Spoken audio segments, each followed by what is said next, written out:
ਵਾਹਿਗੁਰੂ ਜੀ ਕੀ ਫਤਿਹ। ਅੱਜ ਆਪਾਂ ਇਹ ਜਿਹੜੀ ਬਾਣੀ ਆਪਣੀ ਮਾਰੂ ਰਾਗ ਦੇ ਵਿੱਚ ਲੈ ਰਹੇ ਹਾਂ। ਮਾਈਕ ਬੰਦ ਕਰ ਦੇਣਾ ਜੀ, ਜਿਨ੍ਹਾਂ ਦਾ ਮਾਈਕ ਖੁੱਲ੍ਹਾ ਦੇਖੋ ਕਿਹਨਾਂ ਦਾ ਖੁੱਲ੍ਹਾ ਹੈ। ਇਹ ਜਿਹੜਾ ਮੇਰੇ ਕੋਲ ਕਿਰਕਿਰ ਦੀ ਆਵਾਜ਼ ਆ ਰਹੀ ਹੈ। ਹਾਂ, ਇੱਕ ਮਾਈਕ ਪਰਮਿੰਦਰ ਕੌਰ, ਮੈਂ ਬੰਦ ਕਰ ਦੇਣਾ ਜੀ।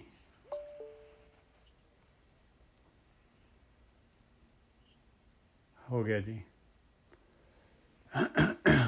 ਮਾਈਕ ਜ਼ਰੂਰ ਬੰਦ ਕਰ ਦਿਆ ਕਰੋ, ਕਿਉਂਕਿ ਬੈਕਗਰਾਊਂਡ ਪਕੜ ਲੈਂਦਾ ਹੈ, ਬੈਕਗਰਾਊਂਡ ਸ਼ੋਰ ਆ ਜਾਂਦਾ ਹੈ, ਫਿਰ ਰਿਕਾਰਡਿੰਗ ਦੇ ਵਿੱਚ ਆਉਂਦਾ ਹੈ। ਰਿਕਾਰਡਿੰਗ ਪਤਾ ਨਹੀਂ ਕਦ ਤੱਕ ਕਿੱਥੇ ਤੱਕ ਜਾਣੀ ਹੈ।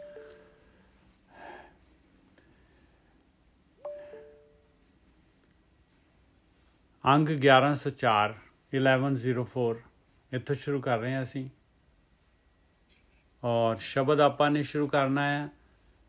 ਜਿਨੇ ਗੜ ਕੋਟ ਕੀਏ ਕੰਚਨ ਕੇ ਛੋੜ ਗਿਆ ਸੋ ਰਾਵਣ। ਇਹ ਕਬੀਰ ਜੀ ਦਾ ਸ਼ਬਦ ਹੈ ਮਾਰੂ ਰਾਗ ਦੇ ਵਿੱਚ, ਅੰਗ 1104 1104। ਇਸ ਤੋਂ ਪਹਿਲਾਂ ਜਿਹੜੇ ਹੈਗੇ ਕਬੀਰ ਜੀ ਜਿਹੜੇ ਹੈਗੇ ਆਪਾਂ ਨੂੰ ਇਸ ਤੋਂ ਪਹਿਲਾਂ ਕੀ ਗਿਆਨ ਦੇ ਰਹੇ ਸੀ, ਇਸ ਕਿਉਂ ਆਇਆ ਇਹ ਸ਼ਬਦ, ਇਸ ਤੋਂ ਪਹਿਲਾਂ ਕੀ ਗੱਲ ਹੋਈ ਸੀਗੀ।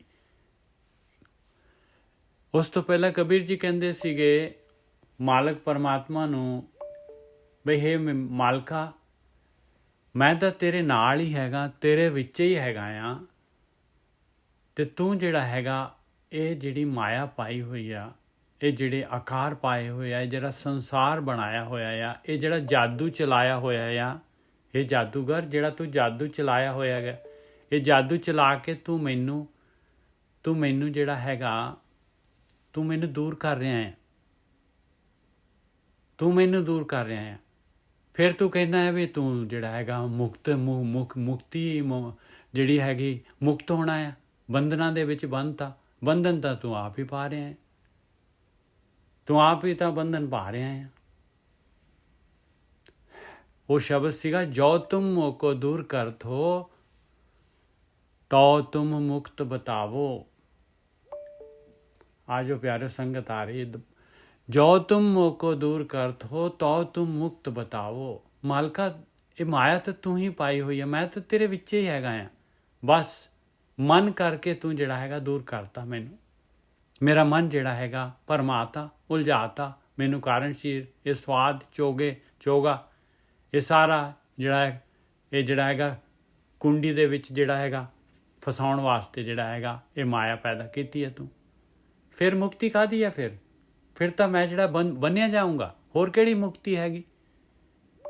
ਏਕ ਅਨੇਕ ਹੋਏ ਰਹੋ ਸਗਲ ਮੈਂ ਅਬ ਕੈਸੇ ਪਰਮਾਵੋ। ਤੂੰ ਤਾਂ ਇਕੱਲਾ, ਤੂੰ ਹੀ ਤਾਂ ਹੈਗਾ ਹੈ, ਔਰ ਸਾਰੀ ਕਿੰਨਾ ਰਚਨਾ ਰਚ ਦਿੱਤੀ ਤੂੰ, ਕਿੰਨੀ ਅਨੇਕਤਾ, ਕਿੰਨਾ ਵਿਸਤਾਰ ਕਰ ਲਿਆ ਤੂੰ। ਇਹ ਤੇਰੇ ਵਿੱਚ ਹੀ ਵਿਸਤਾਰ ਹੈ, ਤੇਰਾ ਹੀ ਵਿਸਤਾਰ ਹੈ, ਇੰਨਾ ਵਿਸਤਾਰ, ਤੇ ਮੈਂ ਤਾਂ ਭਟਕ ਜਾਊਂਗਾ।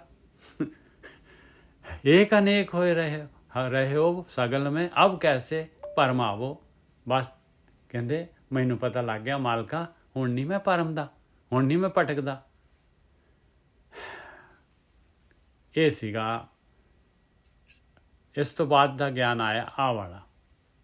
ਇਸ ਤੋਂ ਪਹਿਲਾਂ ਗਿਆਨ ਸੀਗਾ ਇਹ ਲੜੀ, ਇੱਥੇ ਹੁਣ ਅਗਲਾ ਸ਼ਬਦ ਆ ਗਿਆ, ਜਿਨੇ ਗੜ ਕੋਟ ਕੀਏ ਕੰਚਨ ਕੇ ਛੋੜ ਗਿਆ ਸੋ ਰਾਵਣ। ਕਿਉਂਕਿ ਹਾਲੇ ਯਾਤਰਾ ਹੈ, ਸਮੁੰਦਰ ਦੇ ਵਿੱਚ ਹੈਗੇ ਆਪਾਂ। ਆ ਕਬੀਰ ਜੀ ਗਿਆਨ ਦੇ ਰਹੇ ਆਪਾਂ ਨੂੰ ਕਿ ਹੇ ਮੇਰੇ ਮਨਾ, ਤੂੰ ਜਿਹੜਾ ਹੈਗਾ ਇੰਨਾ ਛੋਟਾ ਜਿਹਾ ਤੇਰਾ ਜਿਹੜਾ ਹੈਗਾ ਸੰਸਾਰ ਹੈਗਾ, ਇੰਨਾ ਛੋਟੀ ਜਿਹੀ ਤੇਰੀ ਗ੍ਰਸਤੀ ਹੈਗੀ, ਔਰ ਤੂੰ ਉਹਦੇ ਵਿੱਚ ਜਿਹੜਾ ਹੈਗਾ ਇੰਨੇ ਛੋਟੇ ਜਿਹਨੂੰ ਇੰਨੇ ਤਨ ਦੇ ਨਾਲ, ਥੋੜ੍ਹੇ ਜਿਹੇ ਤਨ ਦੇ ਵਾਸਤੇ, ਥੋੜ੍ਹੇ ਜਿਹੇ ਪਦਾਰਥਾਂ ਵਾਸਤੇ, ਥੋੜ੍ਹੇ ਜਿਹੇ ਸਵਾਦ ਚੋਗੇ ਵਾਸਤੇ ਤੂੰ ਜਿਹੜਾ ਹੈਗਾ ਉਹ ਮਾਲਕ ਪਰਮਾਤਮਾ ਨੂੰ ਭੁਲਾ ਰਿਹਾ ਹੈ। 24 ਘੰਟੇ ਕਹਿੰਦੇ ਜੀ ਸਾਡੇ ਕੋਲ ਤਾਂ ਸਮਾਂ ਹੀ ਨਹੀਂ ਹੈਗਾ, ਸਾਡੇ ਕੋਲ ਇਹ ਤਾਂ ਵਿਹਲੜਾਂ ਦਾ ਕੰਮ ਹੈਗਾ, ਇਹ ਤਾਂ ਤੁਸੀਂ ਤਾਂ ਰਿਟਾਇਰ ਹੋ ਗਏ ਹੋ। ਬਸ ਇਹ ਆਪਣਾ ਦੇਖ ਲਓ ਕਿੰਨਾ ਕੁ ਸੰਸਾਰ ਹੈਗਾ ਆਪਣਾ। ਉਸ ਸੰਸਾਰ ਦੇ ਵਿੱਚ ਆਪਾਂ ਆਪਣੇ ਇੰਨੇ ਕੀਮਤੀ ਸਵਾਸ, ਇੰਨਾ ਕੀਮਤੀ ਤਨ, ਇੰਨਾ ਕੀਮਤੀ ਜੀਵਨ, ਇੰਨਾ ਕੀਮਤੀ ਸਿਖਰਲਾ ਜੀਵਨ ਜਿਹੜਾ ਹੈਗਾ ਸਾਰਿਆਂ ਤੋਂ ਜਿਹੜੀ ਹੈਗੀ ਆ ਬਾਦਸ਼ਾਹ, ਮਨੁੱਖ ਬਾਦਸ਼ਾਹ ਹੈ ਸਾਰੀ ਸ੍ਰਿਸ਼ਟੀ ਦਾ। ਦੇਖ ਲਓ, ਸਭ ਤੋਂ ਉੱਪਰਲੀ ਜੂਨ ਹੈਗੀ ਆ, ਇਹਨੂੰ ਆਪਾਂ ਗਵਾ ਦਿੰਦੇ ਹਾਂ। ਇਸ ਜੂਨ ਨੂੰ, ਇਹ ਚਾਂਸ ਨੂੰ ਆਪਾਂ ਗਵਾ ਦਿੰਦੇ ਹਾਂ। ਕਬੀਰ ਜੀ ਕਹਿ ਰਹੇ, ਆਪਣੇ ਮਨ ਨੂੰ ਕਹਿ ਰਹੇ ਆ ਕਿ ਹੇ ਮੇਰੇ ਮਨਾ, ਜਿਨੇ ਗੜ ਕੋਟ ਕੀਏ ਕੰਚਨ ਕੇ ਛੋੜ ਗਿਆ ਸੋ ਰਾਵਣ। ਤੂੰ ਕਿੰਨਾ ਕੁ ਜ਼ਿਆਦਾ ਧਨ ਕਮਾ ਲੇਗਾ, ਕਿੰਨੀ ਕੁ ਜ਼ਿਆਦਾ ਜਿਹੜੀ ਹੈਗੀ ਤੂੰ ਆਪਣਾ ਵਿਸਤਾਰ ਕਰ ਲੇਗਾ। ਤੂੰ ਰਾਵਣ ਤੋਂ ਜ਼ਿਆਦਾ ਕਰ ਲੇਗਾ? ਦੱਸ, ਤੂੰ ਰਾਵਣ ਤੋਂ ਜ਼ਿਆਦਾ ਕਰ ਲੇਗਾ? ਜਿਹਦਾ ਗੜ ਜਿਹੜਾ ਹੈਗਾ ਸੋਨੇ ਦਾ ਸੀਗਾ, ਤੂੰ ਉਸ ਤੋਂ ਜ਼ਿਆਦਾ ਕਰ ਲੇਗਾ? ਦੱਸ ਮੇਰੇ ਮਨਾ, ਉਹ ਵੀ ਛੱਡ ਕੇ ਚਲਾ ਗਿਆ ਨਾ। ਤੇ ਤੂੰ ਵਿਸਤਾਰ ਕਾਹਦੇ ਲਈ ਕਰ ਰਿਹਾ ਹੈ? ਤੂੰ ਗਾਹਾਂ ਨਾਲ ਲੈ ਕੇ ਜਾਏਗਾ, ਤੇਰੇ ਟਰੱਕ ਜਾਣਗੇ ਉੱਪਰ। ਜਿਨੇ ਗੜ ਕੋਟ ਕੀਏ ਕੰਚਨ ਕੇ ਛੋੜ ਗਿਆ ਸੋ ਰਾਵਣ। ਕਾਹੇ ਕੀਜਤ ਹੈ ਮਨ ਭਾਵਨ, ਮਨੇ ਭਾਵਨ। ਹੇ ਮੇਰੇ ਮਨਾ, ਉਹ ਮੇਰੇ ਮਨਾ, ਉਹ ਮੇਰੇ ਮਨਾ, ਕਿਉਂ ਤੂੰ ਆਪਣੇ ਮਨ ਦੀ ਕਰਦਾ ਹੈ ਓਏ? ਕਿਉਂ ਤੂੰ ਆਪਣੇ ਮਨ ਦੀ ਕਰਦਾ ਹੈ? ਦੱਸ ਤਾਂ ਸਹੀ ਮੈਨੂੰ। ਕਾਹੇ ਕੀਜਤ ਹੈ ਮਨੇ ਭਾਵਨ, ਕਿਉਂ ਆਪਣੀ ਮਨ ਭਾਵਨੀ ਕਰਦਾ ਹੈ? ਕਿਉਂ ਮਨ ਦੇ ਮਗਰ ਲੱਗਿਆ ਹੈ? ਕਿਉਂ ਤੂੰ ਜਿਹੜਾ ਹੈਗਾ ਆਪਣੀ ਮਗਰ ਕਰ ਰਿਹਾ, ਆਪਣੀ ਕਰ ਰਿਹਾ? ਹੇ ਇਨਸਾਨ, ਹੇ ਜੀਵ, ਮਨ ਭਾਵਨੀ ਕਿਉਂ ਕਰ ਰਿਹਾ? ਆਪਣੇ ਮਨ ਜੋ ਕਹਿੰਦਾ ਹੈ ਉੱਧਰ ਨੂੰ ਤੁਰ ਪੈਣਾ। ਜੋ ਮਨ ਕਹਿੰਦਾ ਹੈ ਖਾਣ ਨੂੰ, ਉੱਧਰ ਨੂੰ ਚੱਲ ਪੈਣਾ। ਜੋ ਮਨ ਭੋਗਣ ਨੂੰ ਕਹਿੰਦਾ ਭੋਗਦਾ ਹੈ। ਜਿੱਧਰ ਮਨ ਕਹਿੰਦਾ ਉੱਧਰ ਨੂੰ ਤੂੰ ਤੁਰ ਪੈਣਾ। ਅੱਖਾਂ ਬੰਦ ਕਰਕੇ ਮਨ ਦੇ ਮਗਰ ਲੱਗਿਆ ਹੋਇਆ, ਕਾਹਦੇ ਵਾਸਤੇ? ਕਾਹੇ ਕੀਜਤ ਹੈ ਮਨੇ ਭਾਵਨ, ਕਿਉਂ ਮਨ ਨੂੰ ਡਰਾਈਵਰ ਬਣਾਇਆ ਹੋਇਆ ਭਾਈ? ਇਹ ਤੇਰੀ ਜ਼ਿੰਦਗੀ ਦਾ, ਇਹਨੇ ਤੈਨੂੰ ਗਾਹਾਂ ਜਿਹੜਾ ਹੈਗਾ ਡੋਬ ਦੇਣਾ ਹੈ। ਜਬ ਜਮ ਆਏ ਕੇਸ ਤੇ ਪਕੜੈ, ਤੈਂ ਹਰ ਕੋ ਨਾਮ ਛਡਾਵਨ। ਦੇਖ ਲਾ, ਜਦ ਜਾਮਾ ਨੇ ਆ ਕੇ ਫੜ ਲਿਆ ਕੇਸ ਤੋਂ, ਤੇਰਾ ਐਂਡ ਹੋ ਗਿਆ, ਤੇ ਉਦੋਂ ਫਿਰ ਤੂੰ ਕੀ ਕਰੇਂਗਾ? ਦੱਸ, ਇਹ ਮਨ ਤੈਨੂੰ ਬਚਾ ਲੂਗਾ ਉਸ ਟਾਈਮ? ਜਬ ਜਮ ਆਏ ਕੇਸ ਤੇ ਪਕੜੇ, ਕੇਸ ਤੋਂ ਫੜ ਕੇ ਬਿਲਕੁਲ ਕੰਟਰੋਲ 'ਚ ਕਰ ਲੈਣਾ ਉਹਨਾਂ ਨੇ। ਤੈਂ ਹਰ ਕੋ ਨਾਮ ਛਡਾਵਨ, ਉੱਥੇ ਆ ਪਰਮੇਸ਼ਰ ਦਾ ਨਾਮ, ਇਹ ਬੰਦਗੀ, ਇਹ ਧਿਆਨ ਸਿਮਰਨ, ਇਹਨੇ ਛਡਾਉਣਾ ਆ। ਉਹ ਤੂੰ ਕੀਤਾ ਨਹੀਂ ਹੈਗਾ। ਉੱਧਰ ਨੂੰ ਤੇਰਾ ਜੀਅ ਨਹੀਂ ਕਰਦਾ, ਉੱਧਰ ਨੂੰ ਤੇਰੀ ਰੁਚੀ ਨਹੀਂ ਹੈਗੀ, ਉੱਧਰ ਨੂੰ ਤੇਰਾ ਇੰਟਰਸਟ ਨਹੀਂ ਹੈਗਾ, ਉੱਧਰ ਨੂੰ ਤੇਰਾ ਬੈਂਟ ਆਫ ਮਾਈਂਡ ਨਹੀਂ ਹੈਗਾ। ਦੱਸ, ਸਮਝਾ ਹੁਣ।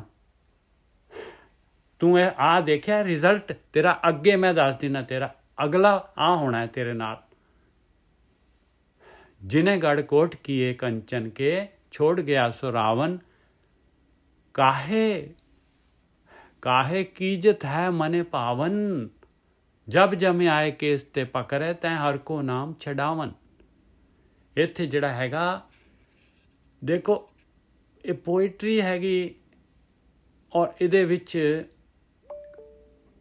ਕਬੀਰ ਜੀ ਨੇ ਪਹਿਲੇ ਬੰਦ ਦੇ ਵਿੱਚ ਇੱਕੋ ਹੀ ਲਾਈਨ ਲਈ ਹੈ, ਬਾਕੀ ਦੂਸਰੇ ਬੰਦ ਦੇ ਵਿੱਚ ਦੋ ਲਾਈਨਾਂ ਲਈਆਂ। ਕੋਈ ਸਮਝੌਤਾ ਹੀ ਨਹੀਂ ਹੈ ਕਿਸੇ ਚੀਜ਼ ਦੇ ਨਾਲ, ਕਿਸੇ ਗਿਆਨ ਦੇ ਨਾਲ, ਕਿਸੇ ਦੁਨੀਆ ਦੀ ਕੋਈ ਚੀਜ਼ ਜਿਹੜੀ ਹੈਗੀ ਇਹਦੇ ਅੱਗੇ, ਇਹ ਗਿਆਨ ਦੇ ਅੱਗੇ ਕੋਈ, ਸਾਰੇ ਰੂਲ ਤਾਕ 'ਤੇ ਰੱਖ ਦਿੰਦੇ ਆ। ਇਹ ਗਿਆਨ ਜਿਹੜਾ ਹੈਗਾ ਸੁਪਰੀਮ ਹੈਗਾ, ਬ੍ਰਹਮ ਗਿਆਨ ਇਹਦੇ ਵਿੱਚ ਆਉਣਾ ਚਾਹੀਦਾ ਹੈ। ਜਿਨੇ ਗੜ ਕੋਟ ਕੀਏ ਕੰਚਨ ਕੇ ਛੋੜ ਗਿਆ ਸੋ ਰਾਵਣ। ਕਾਹੇ ਕੀਜਤ ਹੈ ਮਨ ਭਾਵਨ, ਜਬ ਜਮ ਆਏ ਕੇਸ ਤੇ ਪਕੜੇ, ਤੈ ਹਰ ਕੋ ਨਾਮ ਛਡਾਵਨ। ਹਾਂਜੀ ਗੁਰੂ ਸਾਹਿਬ। ਠੀਕ ਹੈ ਜੀ। ਸਾਧ ਸੰਗਤ ਜੀ, ਦੇਖੋ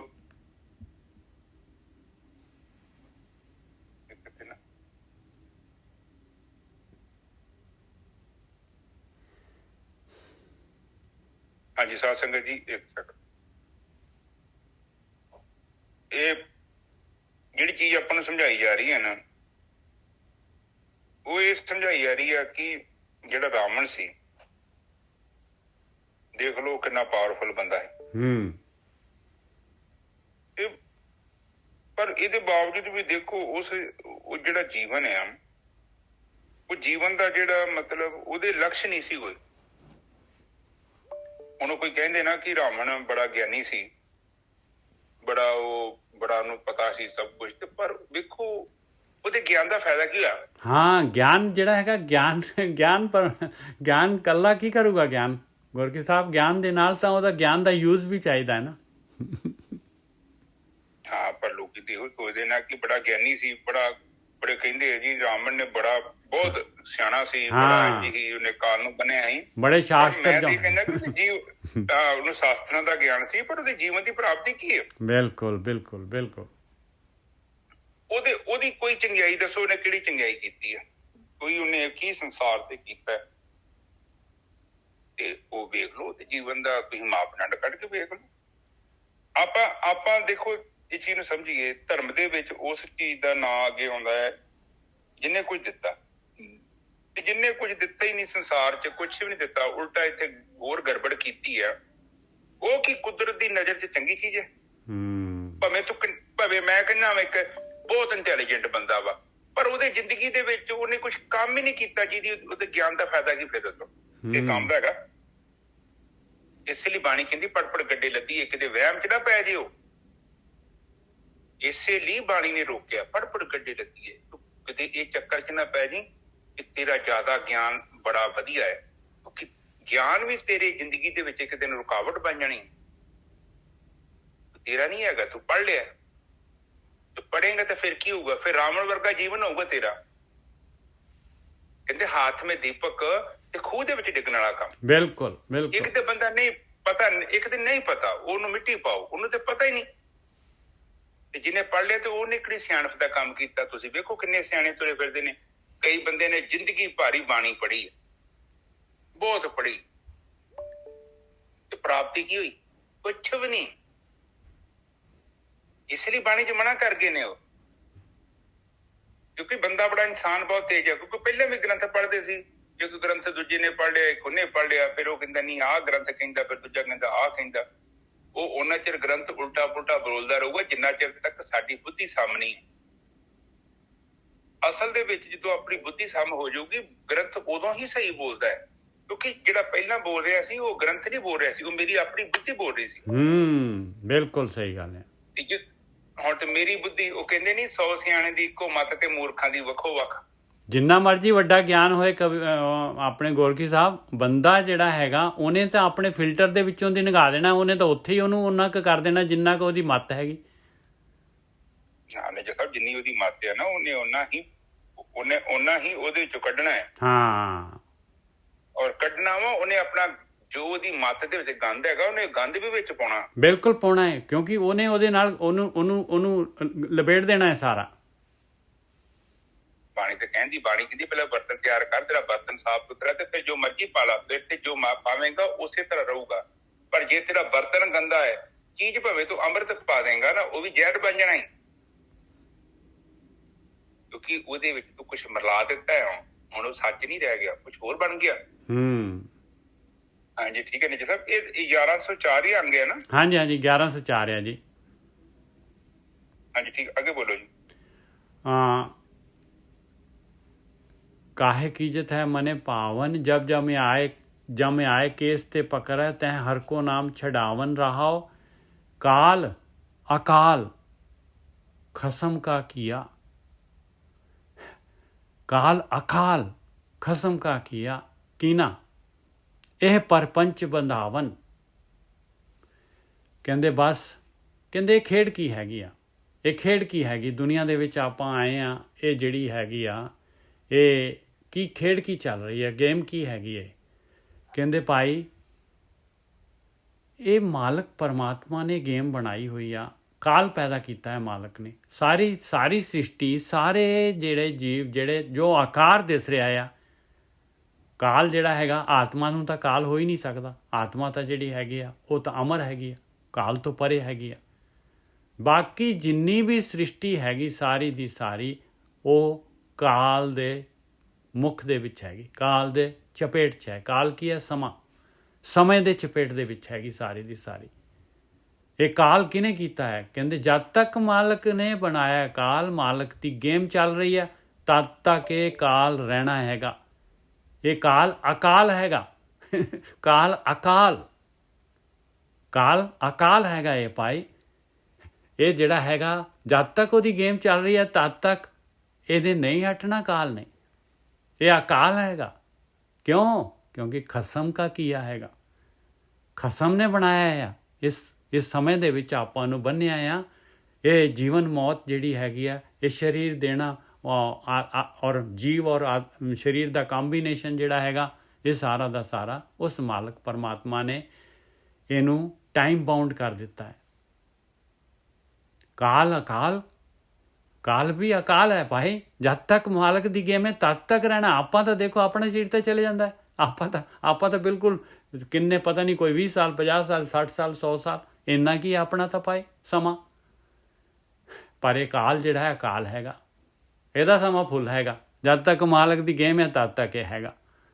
ਕਾਲ ਅਕਾਲ ਖਸਮ ਕਾ ਕੀਆ ਕੀਨਾ, ਇਹ ਪਰਪੰਚ ਵਧਾਵਨ। ਔਰ ਇਹ ਜੋ ਖਲਾਰਾ ਹੈਗਾ, ਜੋ ਦੁਨੀਆ ਦੇ ਵਿੱਚ ਦਿਸ ਰਿਹਾ ਆ, ਇਹ ਗੇਮ, ਇਹ ਸ਼ੋਅ ਮੈਜੀਸ਼ੀਅਨ ਦਾ, ਇਹ ਜਿਹੜਾ ਹੈਗਾ, ਇਹ ਜਾਦੂ ਨਗਰੀ, ਇਹ ਜਿਹੜੀ ਹੈਗੀ, ਇਹ ਮ੍ਰਿਗ ਤ੍ਰਿਸ਼ਨਾ, ਇਹ ਜਿਹੜੀ ਹੈਗੀ, ਇਹ ਸਾਰਾ ਦਾ ਸਾਰਾ ਕਹਿੰਦੇ ਆ ਇਹ ਬੰਧਨ ਹੈਗੇ ਭਾਈ। ਇਹ ਬੰਧਨ ਹੈਗੇ ਆ। ਇਹ ਸਾਰੇ ਦੇ ਸਾਰੇ ਜਿਹੜੇ ਹੈਗੇ ਇਹ ਬੰਧਨ ਹੈਗੇ।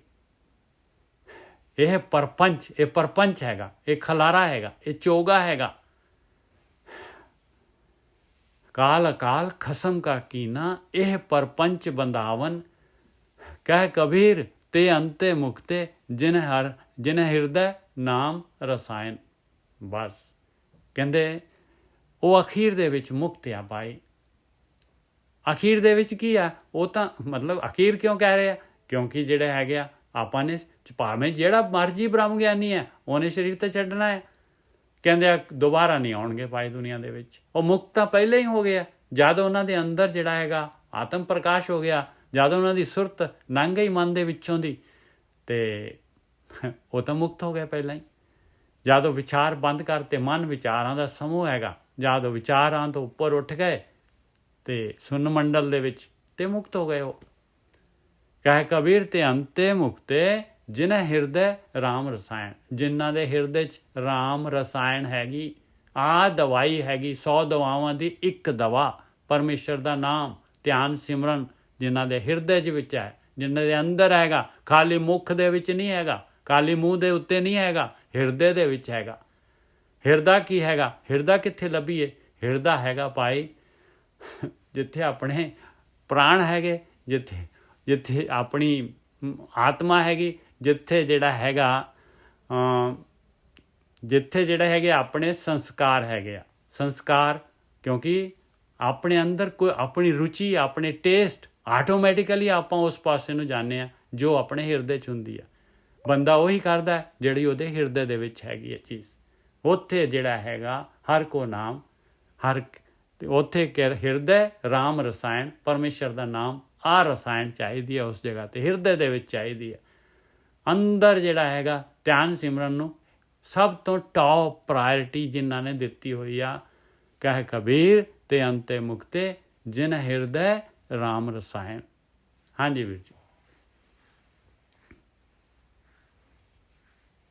ਹਾਂਜੀ ਠੀਕ ਹੈ ਜੀ।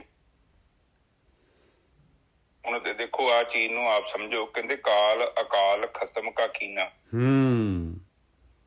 ਚਾਹੇ ਕਾਲ ਆ ਚਾਹੇ ਅਕਾਲ ਆ, ਇਹ ਬਣਾਇਆ ਕਿੰਨੇ ਆ? ਖਸਮ ਨੇ ਬਣਾਇਆ।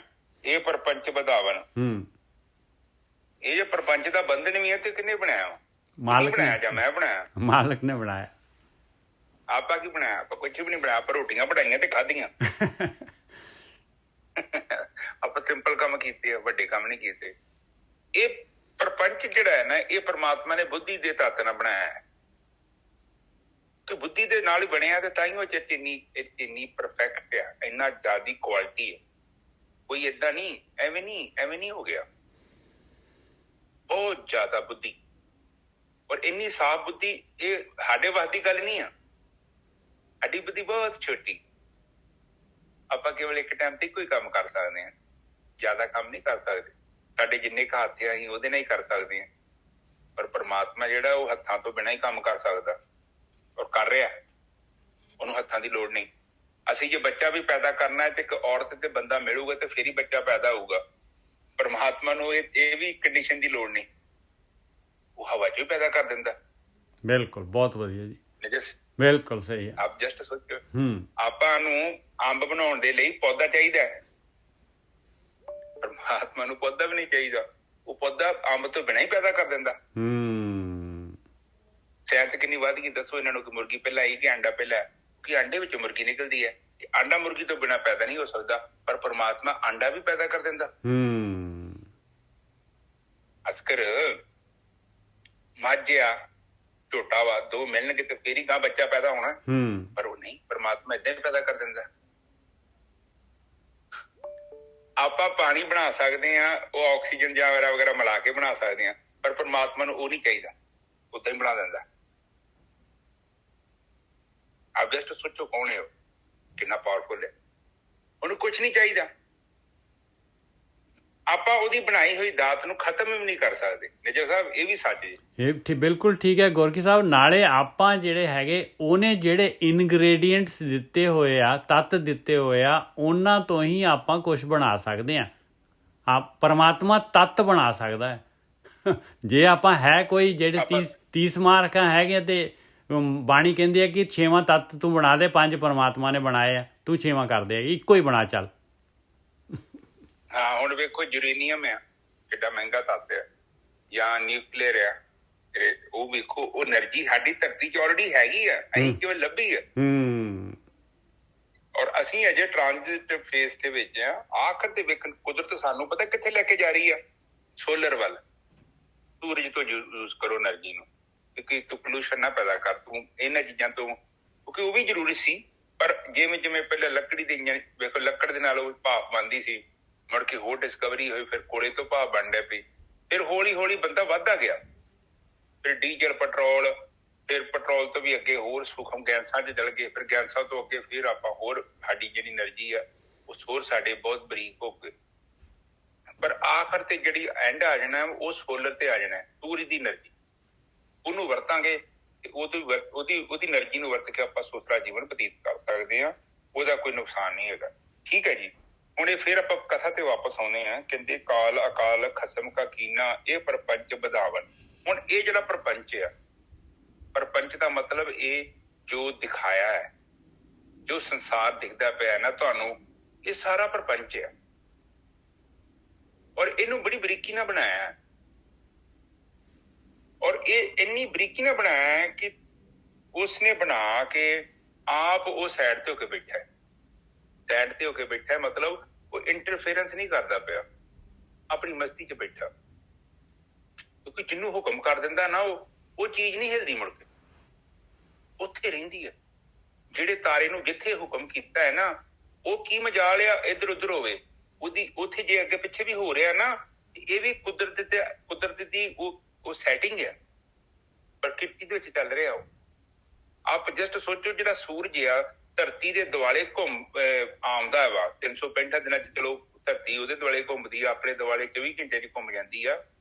ਪਰ ਧਰਤੀ ਦੀ ਸੈਟਿੰਗ ਕਿਹਨੇ ਕੀਤੀ ਆ ਘੁੰਮਣ? ਇਹਨੂੰ ਘੁਮਾਉਂਦਾ ਕੌਣ ਪਿਆ ਹੈ? ਇੱਥੋਂ ਤੱਕ ਕਿ ਧਰਤੀ ਦੇ ਅੰਦਰ ਇੱਕ ਇੰਜਣ ਹੈਗਾ, ਕੋਰ ਇੰਜਣ, ਉਹ ਜਿਹਦੇ ਕਰਕੇ ਸਾਰੀ ਧਰਤੀ ਜਿੰਦਾ ਹੈ। ਧਰਤੀ ਇੱਕ ਜੀਵ ਹੈਗਾ ਜੀ, ਵੱਡਾ ਜੀਵ। ਆਪਾਂ ਕੀੜੇ ਮਕੌੜੇ ਆ ਧਰਤੀ ਚੁੱਗੇ ਹੋਏ। ਤੇ ਆਪ ਦੇਖ ਲਓ, ਆਪ ਜਸਟ ਸੋਚੋ, ਇਹ ਧਰਤੀ ਘੁੰਮਦੀ ਆ, ਕੱਲੀ ਧਰਤੀ ਨਹੀਂ ਘੁੰਮਣ ਦੀ, ਨਾਲ ਉਹ ਪਤਨੀ ਕਿੰਨਾ ਐਟਮੋਸਫੇਅਰ ਲੈ ਕੇ ਘੁੰਮ ਰਹੀ ਆ। ਉਹਦੇ ਕਰਕੇ ਨਹੀਂ ਤੇ ਜਹਾਜ਼ ਵੀ ਅੱਗੇ ਪਿੱਛੇ ਹੋ ਜਾਣੇ ਸੀ। ਜੇ ਧਰਤੀ ਕੱਲੀ ਘੁੰਮੀ ਜਾਵੇ ਨਾ, ਹਵਾ ਨਾਲ ਨਾ ਘੁੰਮੇ, ਤੇ ਨਿਜਰ ਫਿਰ ਜਹਾਜ਼ ਤੇ ਫਿਰ ਦੂਜੀ ਸਾਈਡ ਤੇ ਚੱਲ ਜਾਣੇ। ਪਤਾ ਹੀ ਨਹੀਂ ਲੱਗਣਾ ਸੀ ਉਹਨਾਂ ਦਾ ਕਿੱਧਰ ਨਿਕਲ ਜਾਣਾ ਸੀ ਉਹਨਾਂ। ਆਪ ਜਸਟ ਸੋਚੋ ਕਿ ਕੌਣ ਹੈ ਉਹ ਰੱਬ। ਉਹਦੀ ਬਰੀਕੀ ਵੇਖੋ ਕਿੰਨੀ ਬਰੀਕ ਹੈ, ਬਹੁਤ ਜ਼ਿਆਦਾ ਬਰੀਕ ਹੈ, ਬਹੁਤ ਇੰਟੈਲੀਜੈਂਟ ਹੈ। ਇੰਨਾ ਜ਼ਿਆਦਾ ਇੰਟੈਲੀਜੈਂਟ ਹੈ ਨਾ, ਹਾਈਲੀ ਕੈਲੀਬਰੇਟ ਬ੍ਰੇਨ। ਉਹ ਸ਼ਕਤੀ ਬਹੁਤ ਇੰਟੈਲੀਜੈਂਟ, ਪਤਾ ਨਹੀਂ ਕਿੰਨੀ ਇੰਟੈਲੀਜੈਂਟ ਹੈ, ਉਹ ਵੀ ਨਹੀਂ ਕਿਹਾ ਜਾ ਸਕਦਾ। ਮੈਂ ਆਪ ਜਸਟ ਗੱਲ ਕਰਦਾ ਕਿ ਜਿਹੜਾ ਜਹਾਜ਼ ਆ, ਹੁਣ ਇੱਥੋਂ ਅਮਰੀਕਾ ਜਾਣਾ, ਅਮਰੀਕਾ ਤੋਂ ਇੰਡੀਆ ਆਉਣਾ, ਤੇ ਉਹ ਜੇ ਤੇ ਕੱਲੀ ਧਰਤੀ ਘੁੰਮੇ ਨਾ ਤਾਂ ਕੋਈ ਗੱਲ ਨਹੀਂ ਆ, ਪਰ ਧਰਤੀ ਨਾਲ ਹਵਾ ਲੈ ਕੇ ਘੁੰਮ ਰਹੀ ਆ। ਉਹ ਜਹਾਜ਼ ਦੀ ਸਪੀਡ ਤੋਂ ਜ਼ਿਆਦਾ ਸਪੀਡ ਧਰਤੀ ਦੀ ਆ, ਪਰ ਉਹ ਜਹਾਜ਼ ਦੇ ਉੱਤੇ ਇੰਟਰਫੇਰੈਂਸ ਨਹੀਂ ਹੈਗੀ ਉਹਦੀ। ਨਿਜਰ ਸਾਹਿਬ, ਕਿੰਨੀ ਵੱਡੀ ਗੱਲ ਆ। ਬਿਲਕੁਲ। ਹਾਂ, ਇਹਦਾ ਮਤਲਬ ਕਿ ਉਹ ਬਹੁਤ ਪਾਵਰਫੁਲ ਤੇ ਬਹੁਤ ਦਿਮਾਗੀ ਬੰਦਾ ਹੈ। ਮੈਂ ਤਾਂ ਪੁਰਸ਼ ਹੀ ਕਹਿ ਸਕਦਾ ਉਹਨੂੰ, ਪੁਰਸ਼ ਹੈ ਉਹ, ਬਿਲਕੁਲ ਪੁਰਸ਼ ਹੈ ਜੀ। ਬੰਦਾ, ਬੰਦਾ ਹੈ, ਪੁਰਸ਼ ਹੈ, ਕਰਤਾ ਪੁਰਖ, ਇੱਕ ਪੁਰਸ਼ ਹੈ ਇੱਕ। ਔਰ ਉਹ ਪੁਰਸ਼ ਏਦਾਂ ਹੈ ਕਿ ਉਹ ਆਪਣੇ ਵਿੱਚੋਂ ਪ੍ਰਕਿਰਤੀ ਪੈਦਾ ਕਰ ਦਿੰਦਾ ਹੈ। ਬਹੁਤ ਬਹੁਤ ਜ਼ਿਆਦਾ ਪਾਵਰਫੁਲ ਸ਼ਕਤੀ, ਕੁਝ ਕਹਿ ਨਹੀਂ ਸਕਦੇ, ਪਰ ਇੰਨੀ ਪਾਵਰਫੁਲ ਸ਼ਕਤੀ ਹੈ। ਆਪ ਕਿਤੇ ਦੇਖੋ ਕਿ ਨਿੱਕੇ ਨਿੱਕੇ ਕੀੜੇ ਦੇ ਅੰਦਰ ਸਾਰਾ ਕੁਝ ਲੱਗਿਆ, ਉਹਦੇ ਕੋਲ ਇੰਨੀ ਬੁੱਧੀ ਹੈਗੀ ਆ, ਉਹਦੇ ਕੋਲ ਹੱਥ ਪੈਰ ਹੈਗੇ ਆ, ਉਹ ਬਿਲਕੁਲ ਚੱਲ ਰਿਹਾ। ਇੰਨੇ ਛੋਟੇ ਕੀੜੇ ਜਿਨ੍ਹਾਂ ਨੂੰ ਆਪਾਂ ਅੱਖਾਂ ਨਾਲ ਨਹੀਂ ਦੇਖ ਸਕਦੇ, ਦੂਰਬੀਨ ਦੇ ਵਿੱਚ ਦੇਖ ਸਕਦੇ ਆ, ਉਹ ਵੀ ਪੂਰਾ ਕੈਲੀਬਰ ਆ। ਉਹ ਚੱਲਦਾ ਹੈ, ਫਿਰਦਾ ਹੈ, ਆਪਣਾ ਅੰਨ ਇਕੱਠਾ ਕਰਦਾ ਹੈ, ਅੰਨ ਖਾਂਦਾ ਹੈ, ਉਹਦਾ ਮੂੰਹ ਵੀ ਹੈਗਾ, ਉਹਦਾ ਢਿੱਡ ਵੀ ਹੈਗਾ, ਉਹਦਾ ਪਾਚਨ ਤੰਤਰ ਹੈਗਾ, ਉਹਨੂੰ ਪੋਟੀ ਕਰਨ ਵਾਸਤੇ ਜਗ੍ਹਾ ਵੀ ਹੈਗੀ ਆ। ਬਿਲਕੁਲ ਗੋਰਖੀ ਸਾਹਿਬ, ਮੈਂ ਦੇਖਿਆ ਟਿੱਡੇ ਟੁੱਡੇ ਜਿਹੜੇ ਹੈਗੇ ਆ, ਬਰੀਕੀ ਤੁਸੀਂ ਮਾਈਕਰੋਸਕੋਪ ਨਾਲ ਦੇਖੋ ਤੇ ਖਾ ਕੇ ਜਿਹੜਾ ਹੈਗਾ ਇਹਦੀ ਲੱਤ ਜੀ, ਅਗਲੀ ਲੱਤ ਨਾਲ ਮੂੰਹ ਵੀ ਸਾਫ਼ ਕਰ ਲੈਂਦੇ। ਦੇਖੋ ਆਪ ਜਸਟ ਸੋਚੋ ਕਿ ਉਹ ਜਿਹਨੇ ਨੂੰ ਬਣਾਇਆ ਉਹ ਕੌਣ ਆ। ਮੈਂ ਹੁਣ ਕੱਲ ਪਰਸੋਂ ਦੀ ਰਿਕਾਰਡਿੰਗ ਵੇਖਣ ਡਿਆ, ਉਹ ਚ ਕਹਿੰਦਾ ਜਿਹੜਾ ਦੀਮਕ ਆ, ਜਿਹੜੀ ਸਿਉਂਖ ਕਹਿੰਦੇ ਆ ਆਪਾਂ, ਚਲੋ ਸਾਡੇ ਘਰ ਨੂੰ ਲੱਗੀ, ਕੀ ਹੋਇਆ, ਕਿਤੇ ਮਾੜਾ ਮੋਟਾ ਬੂਹਾ ਖਾ ਲਿਆ ਤੇ ਅਸੀਂ ਉਹਨੂੰ ਚੇਂਜ ਕਰ ਦਿੰਦੇ ਆ, ਹੱਡੀਆਂ ਫੁੱਟੀਆਂ, ਪਰ ਕੁਦਰਤ ਨੇ ਉਹਨੂੰ ਬਣਾਇਆ ਵਾ। ਉਹ ਅਸਲ ਦੇ ਵਿੱਚ ਇਸ ਲਈ ਬਣਾਇਆ ਵਾ ਕਿ ਜੰਗਲ ਚ ਜਿਹੜੇ ਰੁੱਖ ਟੁੱਟ ਜਾਂਦੇ ਆ, ਉਹਨਾਂ ਨੂੰ ਖਤਮ ਕਿੱਦਾਂ ਕਰਨਾ ਹੈ, ਮਿੱਟੀ ਚ ਕਿੱਦਾਂ ਮਿਲਾਉਣਾ ਹੈ, ਉਹਦੇ ਲਈ ਬਣਾਇਆ ਉਹ। ਬਿਲਕੁਲ, ਬਹੁਤ ਵਧੀਆ ਜੀ, ਬਹੁਤ ਵਧੀਆ। ਪਰ ਅਸੀਂ ਸੋਚਦੇ ਹਾਂ ਕਿ ਅਸਲ ਚ ਜਿਹੜਾ ਦੀਮਕ ਹੈ ਸਾਡਾ ਦੁਸ਼ਮਣ ਨਹੀਂ ਹੈਗਾ, ਉਹ ਸੁੱਕੀ ਲੱਕੜ ਨੂੰ ਖਾਂਦਾ ਹੈ, ਡੈਡ ਲੱਕੜ ਨੂੰ। ਉਹ ਸੋਚਦਾ ਹੈ ਕਿ ਖਤਮ ਹੈ, ਇਹ ਫਾਲਤੂ ਹੈਗੀ ਆ। ਪਰ ਰੱਬ ਨੇ ਇਹ ਵੀ ਦਿਮਾਗ ਦਿੱਤਾ ਸਾਨੂੰ ਕਿ ਜੇ ਤੂੰ ਚਾਹੁੰਦਾ ਨਾ ਕਿ ਉਹ ਨਾ ਖਾਵੇ, ਧਰਤੀ ਦੇ ਏਦਾਂ ਦੇ ਕੈਮੀਕਲ ਵੀ ਹੈਗੇ ਆ, ਉਹ ਤੂੰ ਲਾ ਦੇ ਲੱਕੜ ਤੇ ਨਹੀਂ ਖਾਣਗੇ ਉਹ। ਉਹਨੂੰ ਪਤਾ ਲੱਗ ਜੇ ਕਿ ਇਹ ਫਾਲਤੂ ਨਹੀਂ ਹੈਗੀ, ਇਹਨੂੰ ਪ੍ਰੀਜ਼ਰਵ ਕਰ ਲਿਆ। ਤਾਂ ਇਹ ਚੀਜ਼ਾਂ ਆਪਣੀ ਸਮਝੋ, ਇੱਥੇ ਕੋਈ ਵੀ ਚੀਜ਼ ਫਾਲਤੂ ਨਹੀਂ ਹੈਗੀ। ਇੱਥੋਂ ਤੱਕ ਜਿਹੜਾ ਕੂੜਾ, ਉਹ ਜਿਹੜਾ ਬੋ ਪੈਦਾ ਹੁੰਦੀ ਆ, ਉਹ ਬੋ ਪੈਦਾ ਕਰਨ ਦੇ ਪਿੱਛੇ ਵੀ ਰੀਜ਼ਨ ਹੈਗਾ ਕਿ ਬੰਦਾ ਗੰਦਾ ਬੜਾ ਹੈ, ਇਹਨੇ ਸਫਾਈ ਨਹੀਂ ਕਰਨੀ, ਇਹਨੂੰ ਬੋ ਆਊਗੀ ਤਾਂ ਫਿਰ ਸਫਾਈ ਵੀ ਰੱਖੂਗਾ। ਬਿਲਕੁਲ ਸਹੀ ਹੈ, ਬਿਲਕੁਲ ਸਹੀ ਹੈ। ਔਰ ਨਹੀਂ ਰੱਖੂਗਾ ਸਫਾਈ ਤੇ ਬੈਕਟੀਰੀਆ ਪੈਦਾ ਕਰਕੇ ਉਹਨਾਂ ਨੇ ਆਪੇ ਸਫਾਈ ਕਰ ਦੇਣੀ, ਬੰਦੇ ਦੀ ਵੀ ਕਰ ਦੇਣੀ ਹੈ ਨਾਲ ਨਾਲ। ਇੱਥੋਂ ਤੱਕ ਤੁਹਾਡੇ ਸਰੀਰ ਦੇ ਪਸੀਨੇ ਦੀ ਜਿਹੜੀ ਬਦਬੂ ਆ, ਉਹਦਾ ਵੀ ਕਾਰਨ ਇਹੋ ਹੀ ਆ ਕਿ ਤੁਸੀਂ ਨਹਾਓ ਧੋ, ਸਾਫ਼ ਸੁਥਰੇ ਕੱਪੜੇ ਪਾਓ। ਅੱਖਾਂ ਦੇ ਵਿੱਚ ਗਿੱਡ ਆਉਣ ਦਾ ਕਾਰਨ ਵੀ ਇਹੋ ਆ ਕਿ ਬਈ ਗਿੱਡ ਆਈ ਹੋਏ ਮੂੰਹ ਮਾ ਧੋਲੀ, ਆਪਣੀ ਮੇਨਟੇਨੈਂਸ ਕਰਕੇ ਰੱਖ। ਆਪਣੇ ਦੰਦਾਂ 'ਚ ਵੀ ਕੁਝ ਫੇਰ ਸਫਾਈ ਕਰ, ਕਿ ਤੈਨੂੰ ਬਿਜ਼ੀ ਕੀਤਾ ਹੈ, ਮਤਲਬ ਉਹ ਆਲਰੇਡੀ ਉਹਨੇ ਸਭ ਕੁਝ ਕੀਤਾ ਹੈ ਕਿ ਇਹ ਕੰਮ ਤੂੰ ਕਰਨੇ ਆ। ਆਪ ਜਸਟ ਸੋਚੋ, ਉਹਦੇ ਆਪ ਲਾਗੇ ਬਨੇ ਨਜ਼ਰ ਮਾਰੋ, ਪ੍ਰਕਿਰਤੀ ਬਹੁਤ ਪਾਵਰਫੁਲ ਹੈ ਤੇ ਹਾਈਲੀ ਇੰਟੈਲੀਜੈਂਟ। ਆਪ ਜਸਟ ਦੇਖੋ, ਬਾਹਰ ਤੁਸੀਂ ਨਾ ਧੁੱਪੇ ਖਲੋ ਜਾਓ ਤੇ ਧੁੱਪ ਦੇ 'ਚ ਅੱਧੇ ਘੰਟੇ ਤੁਹਾਡਾ ਬੁਰਾ ਹਾਲ ਹੋ ਜਾਣਾ। ਇੱਕ ਗੁਲਾਬ ਦਾ ਫੁੱਲ ਇੰਨਾ ਨਾਜ਼ੁਕ ਆ, ਉਹਨੂੰ ਕੁਛ ਨਹੀਂ ਹੁੰਦਾ। ਸਾਰਾ ਦਿਨ, ਕਿੰਨੇ ਦਿਨ ਤੱਕ ਧੁੱਪੇ ਰਹਿੰਦਾ ਹੈ। ਆਪ ਜਸਟ ਸੋਚੋ, ਗੁਲਾਬ ਦਾ ਫੁੱਲ, ਇਹ ਜਿਹੜੇ ਰੁੱਖਾਂ ਦੇ ਪੱਤੇ ਨੇ, ਉਹਨਾਂ ਨੂੰ ਧੁੱਪ ਕਿਉਂ ਨਹੀਂ ਕੁਝ ਕਹਿੰਦੀ? ਉੱਥੇ ਲੋਹਾ ਰੱਖੋ, ਲੋਹਾ ਸੜ ਜਾਊਗਾ। ਬਿਲਕੁਲ, ਉੱਥੇ ਤੁਸੀਂ ਹੱਥ ਨਹੀਂ ਰੱਖ ਸਕਦੇ, ਇੰਨਾ ਗਰਮ ਹੋ ਜਾਂਦਾ। ਪਰ ਪੱਤੇ ਤੇ ਕਿਉਂ ਨਹੀਂ ਅਸਰ ਹੋ ਰਿਹਾ? ਕਿ ਪਲਾਨ ਕੀਤਾ ਹੋਇਆ ਪਹਿਲਾਂ ਵੀ, ਸਭ ਕੁਛ ਪਲਾਨ। ਇੱਥੋਂ ਤੱਕ ਜਿਹੜੇ ਪੌਦੇ ਨੂੰ ਆਪਾਂ ਪਾਣੀ ਪਾਉਂਦੇ ਆ, ਜਿਹੜੇ ਜੰਗਲ 'ਚ ਪੌਦੇ ਹੈਗੇ ਆ, ਉਹਨਾਂ ਦੀ ਖੁਰਾਕ ਅਲੱਗ ਤਿਆਰ ਕੀਤੀ ਹੋਈ ਆ। ਉਹਨਾਂ ਨੂੰ ਪਾਣੀ ਪਾਉਣ ਦੀ ਲੋੜ ਨਹੀਂ, ਉਹ ਹਵਾ 'ਚ ਪਾਣੀ ਇਕੱਠਾ ਲੈ ਲੈਂਦੇ ਆ। ਮੈਂ ਇੱਥੋਂ ਤੱਕ ਅੱਜ ਮੈਂ ਡਿਸਕਵਰੀ ਇੱਕ ਦਿਨ ਵੇਖਣ ਡਿਆ ਹਾਂ, ਉੱਥੇ ਜਿਹੜੇ ਜਾਨਵਰ ਆ, ਨਿੱਕੇ ਨਿੱਕੇ ਕੀੜੇ ਜਿਹੇ ਰਹਿੰਦੇ ਆ, ਉੱਥੇ ਕੋਈ ਪਾਣੀ ਨਹੀਂ ਹੈਗਾ, ਪਰ ਉਹਨਾਂ ਨੇ ਪਾਣੀ ਦਾ ਅਰੇਂਜਮੈਂਟ ਕੀਤਾ। ਨਜ਼ਰ ਸਾਹਿਬ, ਜਿਹੜੇ ਛੋਟੇ ਛੋਟੇ ਪੌਦੇ ਹੁੰਦੇ ਆ ਨਾ, ਹਾਂਜੀ ਹਾਂਜੀ, ਉਹਦੇ ਤੇ ਔਸ ਪੈਂਦੀ ਆ ਤੇ ਉੱਥੋਂ ਪੀ ਲੈਂਦੇ ਨੇ ਉਹ। ਜਸਟ ਇਸ ਚੀਜ਼ ਨੂੰ ਦੇਖੋ ਕਿ ਜੇਕਰ ਜੀਵਨ ਹੈਗਾ ਹੈ, ਰੱਬ ਨੇ ਉਹਨੂੰ ਬੁੱਧੀ ਵੀ ਦਿੱਤੀ ਹੈ ਕਿ ਤੂੰ ਸਰਵਾਈਵ ਕਿੱਦਾਂ ਕਰਨਾ ਹੈ। ਪਰ ਸਾਡਾ ਜਿਹੜਾ ਸਿਸਟਮ ਇੱਕਦਮ ਅਲੱਗ, ਜਦੋਂ ਸਾਡੇ ਇਨਸਾਨ ਤੇ ਆ ਜਾਂਦਾ ਹੈ ਰੱਬ, ਤੇ ਕੋਈ ਇਲਾਜ ਨਹੀਂ ਕਰਦਾ। ਕਹਿੰਦਾ ਕੰਮ ਕਰ, ਰੋਟੀ ਵੀ 3 ਟਾਈਮ ਖਾਣੀ ਪੈਣੀ ਤੈਨੂੰ, ਤੇ ਚੱਲ ਅਰੇਂਜਮੈਂਟ ਕਰ, ਚੱਲ ਭੱਜਾ ਫਿਰ। ਤੈਨੂੰ ਕੱਪੜੇ ਵੀ ਚਾਹੀਦੇ ਆ, ਤੈਨੂੰ ਘਰ ਚਾਹੀਦਾ, ਤੈਨੂੰ ਔਰਤ ਚਾਹੀਦੀ, ਤੈਨੂੰ ਬੰਦਾ ਚਾਹੀਦਾ, ਤੈਨੂੰ ਬੱਚੇ ਚਾਹੀਦੇ ਆ, ਤੈਨੂੰ ਜੁੱਤੀ ਚਾਹੀਦੀ ਆ। ਫਿਰ ਦੇਖੋ ਸਾਡੀਆਂ ਰਿਕੁਆਇਰਮੈਂਟਾਂ ਵਧਾਈਆਂ ਪਈਆਂ ਨੇ, ਆਲਰੇਡੀ ਵਧਾਈਆਂ ਹੈ, ਕਿਉਂਕਿ ਇਹ ਜਨਮ ਬਹੁਤ ਪਾਵਰਫੁਲ ਆ। ਇਸ ਕਰਕੇ ਮਾਇਆ ਨੇ ਪੂਰਾ ਪ੍ਰਭਾਵ ਪਾਇਆ ਹੈ ਕਿ ਕਿਸੇ ਤਰੀਕੇ ਨਾਲ ਇਹ ਵਿਹਲਾ ਨਾ ਰਹਿ ਜੇ, ਇਹਨੂੰ ਪੂਰਾ ਬਿਜੀ ਕਰਕੇ ਰੱਖਿਆ ਜਾਵੇ। ਕਿਉਂਕਿ ਜਦੋਂ ਵੀ ਇਹ ਦੇਖੋ, ਆਪ ਚੀਜ਼ ਨੂੰ ਸਮਝੋ, ਮੈਂ ਫਿਰ ਕਥਾ ਫਿਰ ਤੇ ਕਰਦੇ ਹਾਂ।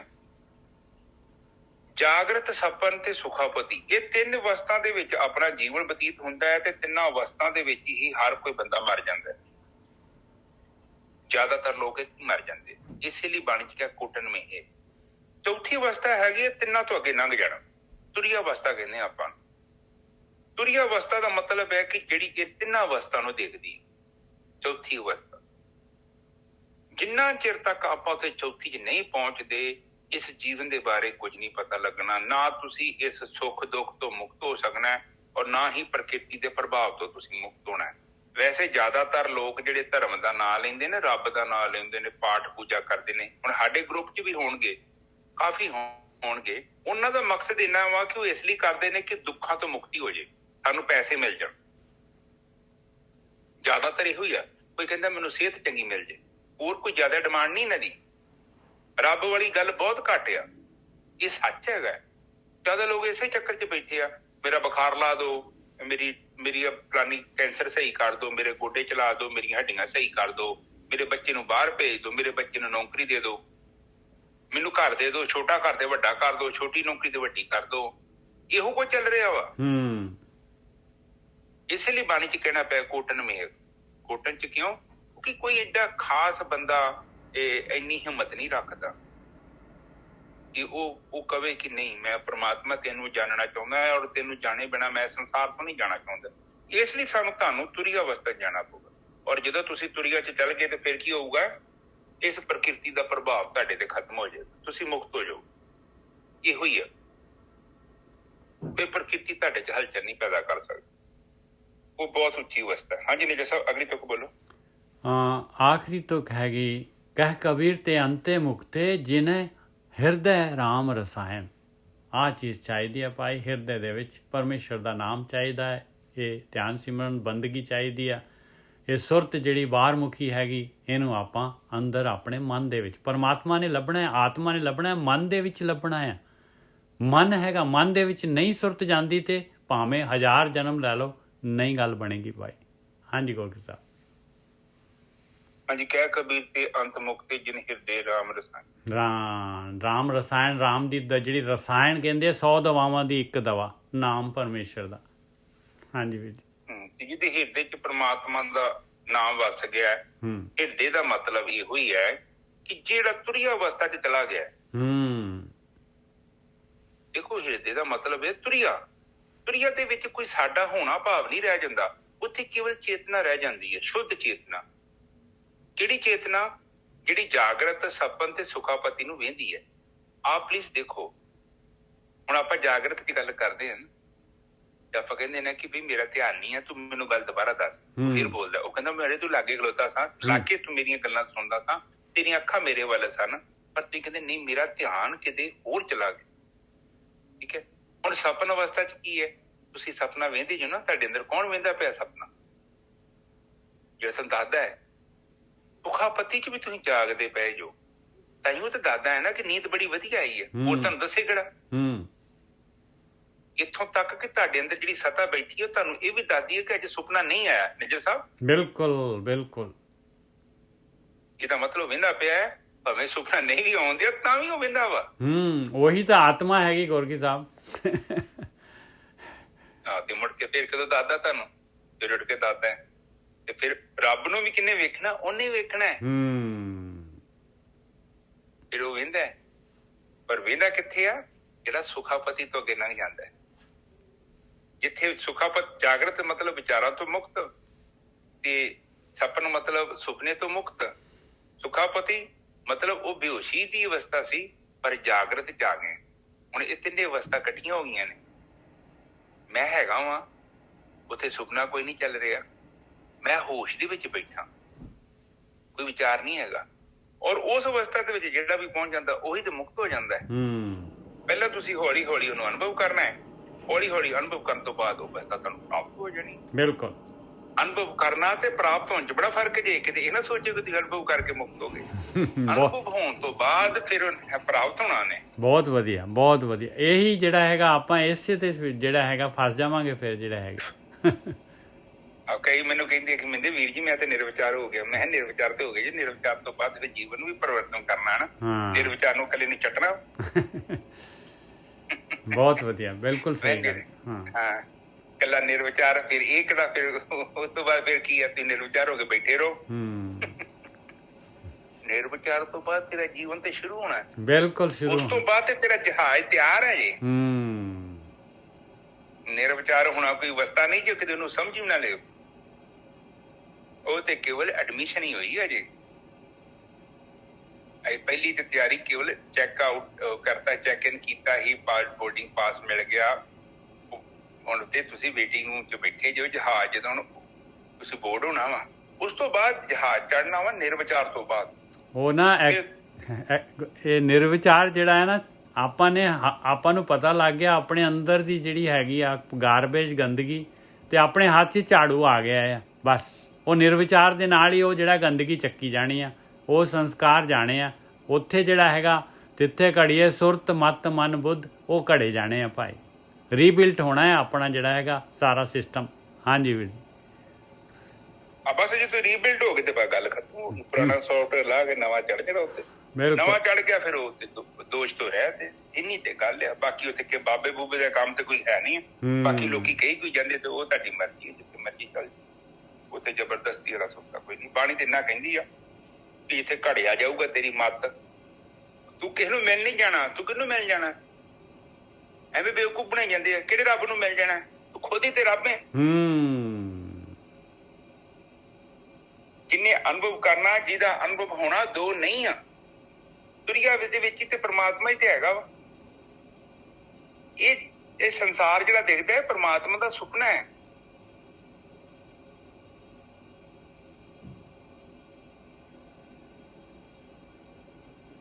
ਬ੍ਰਾਹਮੀ ਦੀਨ ਹੋ ਜਾਣਾ ਇਹਨੇ, ਨਜੋ ਸਾਹਿਬ। ਬਿਲਕੁਲ ਬਿਲਕੁਲ ਜੀ। ਹਾਂ, ਅਸਲ 'ਚ ਇਹ ਹੈ ਹੀ ਨਹੀਂ ਆ, ਪਰ ਹੈ ਬੜਾ ਕਲੀਅਰ। ਜਿੱਦਾਂ ਸੁਪਨੇ ਦੇ ਵਿੱਚ ਆਪਾਂ ਬੈਠੇ ਆ, ਉਹ ਕਹਿ ਨਹੀਂ ਰਹੇ ਕਿ ਰਾਜੇ ਜਨਕ ਨੂੰ ਸੁਪਨਾ ਆਇਆ ਤੇ ਉਹ ਫਿਰ ਅਸ਼ਟਾਵਕਰ ਨੂੰ ਕਹਿੰਦਾ ਕਿ ਇਹ ਸੱਚ ਆ ਕਿ ਉਹ ਸੱਚ ਆ। ਕਹਿੰਦਾ ਨਾ ਤੇ ਇਹ ਸੱਚ ਹੈ ਨਾ ਉਹ ਸੱਚ ਆ, ਕਿਉਂਕਿ ਤੂੰ ਸੱਚ ਨਹੀਂ ਹੈਗਾ। ਹਾਂ, ਸੱਚ ਤੇ ਇਕੱਲਾ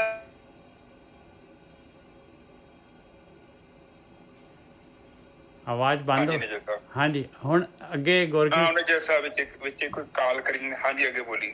ਹਾਂ, ਅੱਗੇ ਇਹ ਲੜੀ ਜਿਹੜੀ ਹੈ ਨਾ ਗੁਰਕੀ ਸਾਹਿਬ, 6 ਸ਼ਬਦ ਹੋਏ ਆ। ਲੜੀ ਦੇ ਆਖਰੀ ਸ਼ਬਦ ਹੈਗਾ 7ਵਾਂ ਸ਼ਬਦ, ਉਹ ਆਪਾਂ ਲੈ ਰਹੇ ਹੁਣ। ਇਹ ਲੜੀ ਦਾ ਜਿਹੜਾ ਆਖਰੀ ਸ਼ਬਦ ਹੈ ਪੂਰੀ ਲੜੀ। ਇਹ ਜਿਹੜਾ ਹੈਗਾ ਲੜੀ ਕਿਹਨੂੰ ਕਹਿੰਦੇ ਕਿ ਇੱਕ ਸਬਜੈਕਟ ਹੈਗਾ, ਇੱਕ ਪੂਰਾ ਦਾ ਪੂਰਾ ਗਿਆਨ ਦਾ। ਕਿਉਂਕਿ ਛੋਟੇ ਛੋਟੇ ਸ਼ਬਦਾਂ ਦੇ ਵਿੱਚ ਪੂਰਾ ਨਹੀਂ ਹੁੰਦਾ ਟੌਪਿਕ ਕਵਰ, ਤੇ ਜਿਹੜਾ ਗਿਆਨ ਦੇਣਾ ਚਾਹੁੰਦੇ ਆ ਆਖਰੀ। ਹੁਣ ਇਹਦਾ ਮੋਤੀ ਕੀ ਹੈਗਾ, ਇਸ ਲੜੀ ਦਾ ਆਖਰੀ ਮੋਤੀ ਉਹ ਲਈਏ ਆਪਾਂ। ਦੇਹੀ ਗਾਵਾਂ ਜਿਉ ਤਰ ਮਹਿਤੂ, ਬਸੇ ਪੰਚ ਕਿਰਸਾਨਾ। ਦੇਖ ਪਿਆਰਿਆ, ਤੈਨੂੰ ਪਤਾ ਹੀ ਨਹੀਂ ਹੋਣਾ ਇਹ ਗੱਲ ਦਾ, ਮੈਂ ਦੱਸਦਾ ਹਾਂ। ਕਬੀਰ ਜੀ ਕਹਿੰਦੇ ਵੀ ਤੂੰ ਹੈ ਕੀ ਚੀਜ਼? ਆ ਤੇਰੇ ਕੋਲ ਸਰੀਰ ਹੈਗਾ, ਇਹ ਦੇਹ ਤੇਰੇ ਕੋਲ ਹੈਗੀ। ਇਹ ਇੱਕ ਗ੍ਰਾਮ ਹੈਗਾ, ਇੱਕ ਪਿੰਡ ਹੈਗਾ ਇਹ ਪੂਰਾ। ਇਹਦੇ ਬਹੁਤ ਹੈਗੇ, ਤੂੰ ਇਕੱਲਾ ਨਹੀਂ ਹੈਗਾ ਇਹਦੇ ਵਿੱਚ, ਬਥੇਰੇ ਹੈਗੇ ਇਹਦੇ ਵਿੱਚ। ਔਰ ਇਹਦਾ ਇੰਚਾਰਜ ਜਿਹੜਾ ਹੈਗਾ ਜੀਓ ਹੈਗਾ। ਇਹ ਜੀਓ, ਤੂੰ ਇੰਚਾਰਜ ਹੈਗਾ ਇਹਦਾ। ਦੇਹੀ ਗਾਵਾਂ ਜੀਓ ਤਰ ਮਹਿਤੂ, ਮਹਿਤੂ ਕਹਿੰਦੇ ਮਹਿਤਾ, ਇੰਚਾਰਜ। ਬਸੇ ਪੰਚ ਕਿਰਸਾਨਾ, ਇਹਦੇ ਵਿੱਚ 5 ਕਿਰਸਾਨ ਹੈਗੇ ਆ।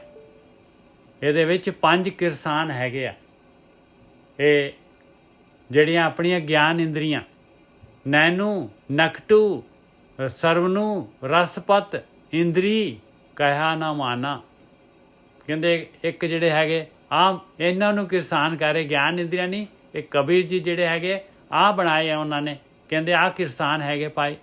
ਤੇਰੀਆਂ ਅੱਖਾਂ, ਤੇਰਾ ਨੱਕ, ਨੈਨੂ ਮਤਲਬ ਅੱਖਾਂ, ਨਕਟੂ ਮਤਲਬ ਨੱਕ, ਸਰਵਨੂ ਮਤਲਬ ਕੰਨ, ਰਸਪਤ ਮਤਲਬ ਜੀਭ, ਇੰਦਰੀ ਮਤਲਬ ਤੇਰੀ ਕਾਮ ਇੰਦਰੀ।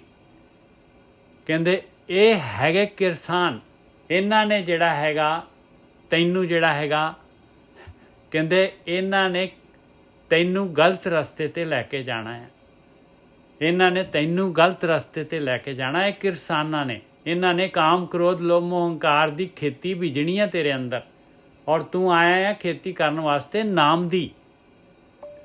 ਦੇਹੀ ਗਾਵਾਂ ਜਿਉ ਤਰ ਮਹਿਤੂ, ਤੂੰ ਮਹਿਤੂ ਹੈਗਾ ਆ। ਹੇ ਜਿਉ ਤੂੰ ਮਹਿਤੂ ਹੈਗਾ ਇਸ ਧਰ ਦਾ, ਇਸ ਧਰ ਦਾ, ਇਹ ਧਰਤੀ ਜਿਹੜੀ ਤੇਰੀ ਹੈਗੀ ਇਹਦਾ ਮਹਿਤੂ ਹੈਗਾ, ਤੂੰ ਸਰਦਾਰ ਹੈਗਾ, ਇਹਦਾ ਮਾਲਕ ਹੈਗਾ। ਬਸੈ ਪੰਜ ਕਿਰਸਾਨਾ, ਪੰਜ ਕਿਰਸਾਨ ਇਹਦੇ ਵਿੱਚ ਵਸ ਰਹੇ ਆ। ਨੈਨੂ ਨਕਟੂ ਸਰਵ ਨੂੰ ਰਸਪਤ, ਇੰਦਰੀ ਕਹਿਆ ਨਾ ਮਾਨਾ। ਆ ਕਿਹੜੇ ਜੀ, ਮਾਫ ਕਿਸੇ ਦਾ ਮਾਈਕ ਖੁੱਲ ਗਿਆ ਜੀ, ਪਲੀਜ਼ ਦੇਖਿਓ ਕਿਹਦਾ ਖੁੱਲ ਗਿਆ।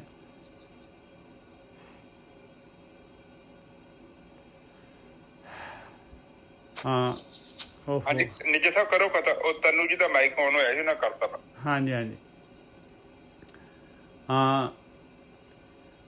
बाबा अब न बसों ए गाँव, करी करी का लेखा मांगे ਕਾਹਤ ਚੇਤੂ ਨਾ ਹੋ। ਕਹਿੰਦੇ ਭਾਈ ਇਹ ਪਿੰਡ ਦੇ ਵਿੱਚ ਤਾਂ ਜਿਹੜਾ ਹੈਗਾ ਇੱਕ ਜਿਹੜਾ ਹੈਗਾ ਚਿੱਤਰਗੁਪਤ ਵੀ ਹੈਗੇ ਆ, ਉਹ ਤਾਂ ਪੂਰਾ ਮੇਰਾ ਜਿਹੜਾ ਹੈਗਾ ਪੂਰਾ ਚਿੱਠਾ, ਮੇਰਾ ਇੱਕ ਜਿਹੜਾ ਹੈਗਾ ਮੇਰਾ ਹਰ ਹਰਕਤ ਜਿਹੜੀ ਹੈਗੀ ਮੇਰਾ ਵੀਡੀਓ ਬਣਾਈ ਜਾ ਰਹੇ ਆ ਨਾਲ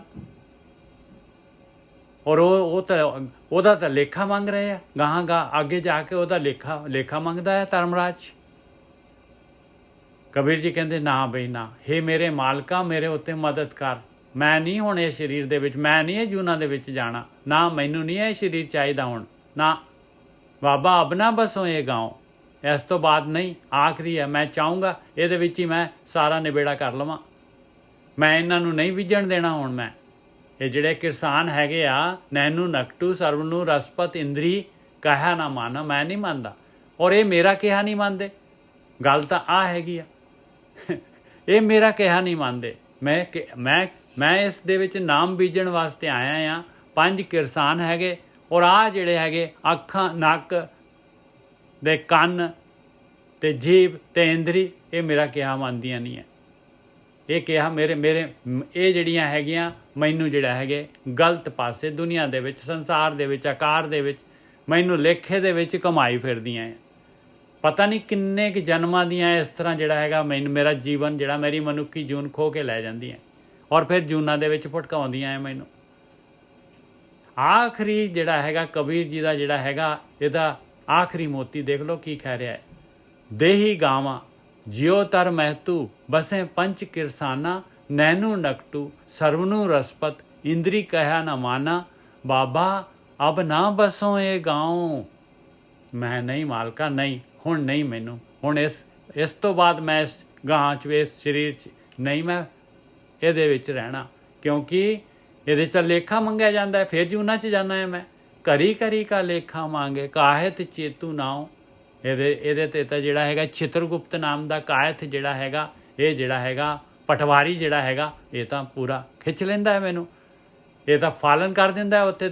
ਉੱਥੇ ਜਿਹੜਾ ਹੈਗਾ ਧਰਮਰਾਜ ਦੀ ਦਰਗਾਹ ਦੇ ਵਿੱਚ ਰਹਾਓ।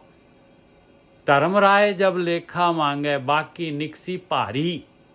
ਕਹਿੰਦੇ ਜਦ ਧਰਮਰਾਜ ਨੇ ਲੇਖਾ ਮੰਗਿਆ ਤੇ ਭਾਰੀ, ਮੇਰਾ ਤਾਂ ਬਹੁਤ ਹੀ ਜਿਹੜਾ ਹੈਗਾ ਇੰਨਾ, ਮੈਂ ਤਾਂ ਚੰਗਾ ਬੀਜਿਆ ਹੀ ਨਹੀਂ ਹੈਗਾ। ਸਾਰਾ ਦਾ ਸਾਰਾ ਮੈਂ ਗੰਦ ਮੰਦ ਜਿਹੜਾ ਹੈਗਾ ਇਹ ਕਾਮ ਕ੍ਰੋਧ ਲੋਭ ਮੋਹ ਹੰਕਾਰ ਆਹੀ ਮੈਂ ਬੀਜਦਾ ਰਿਹਾ।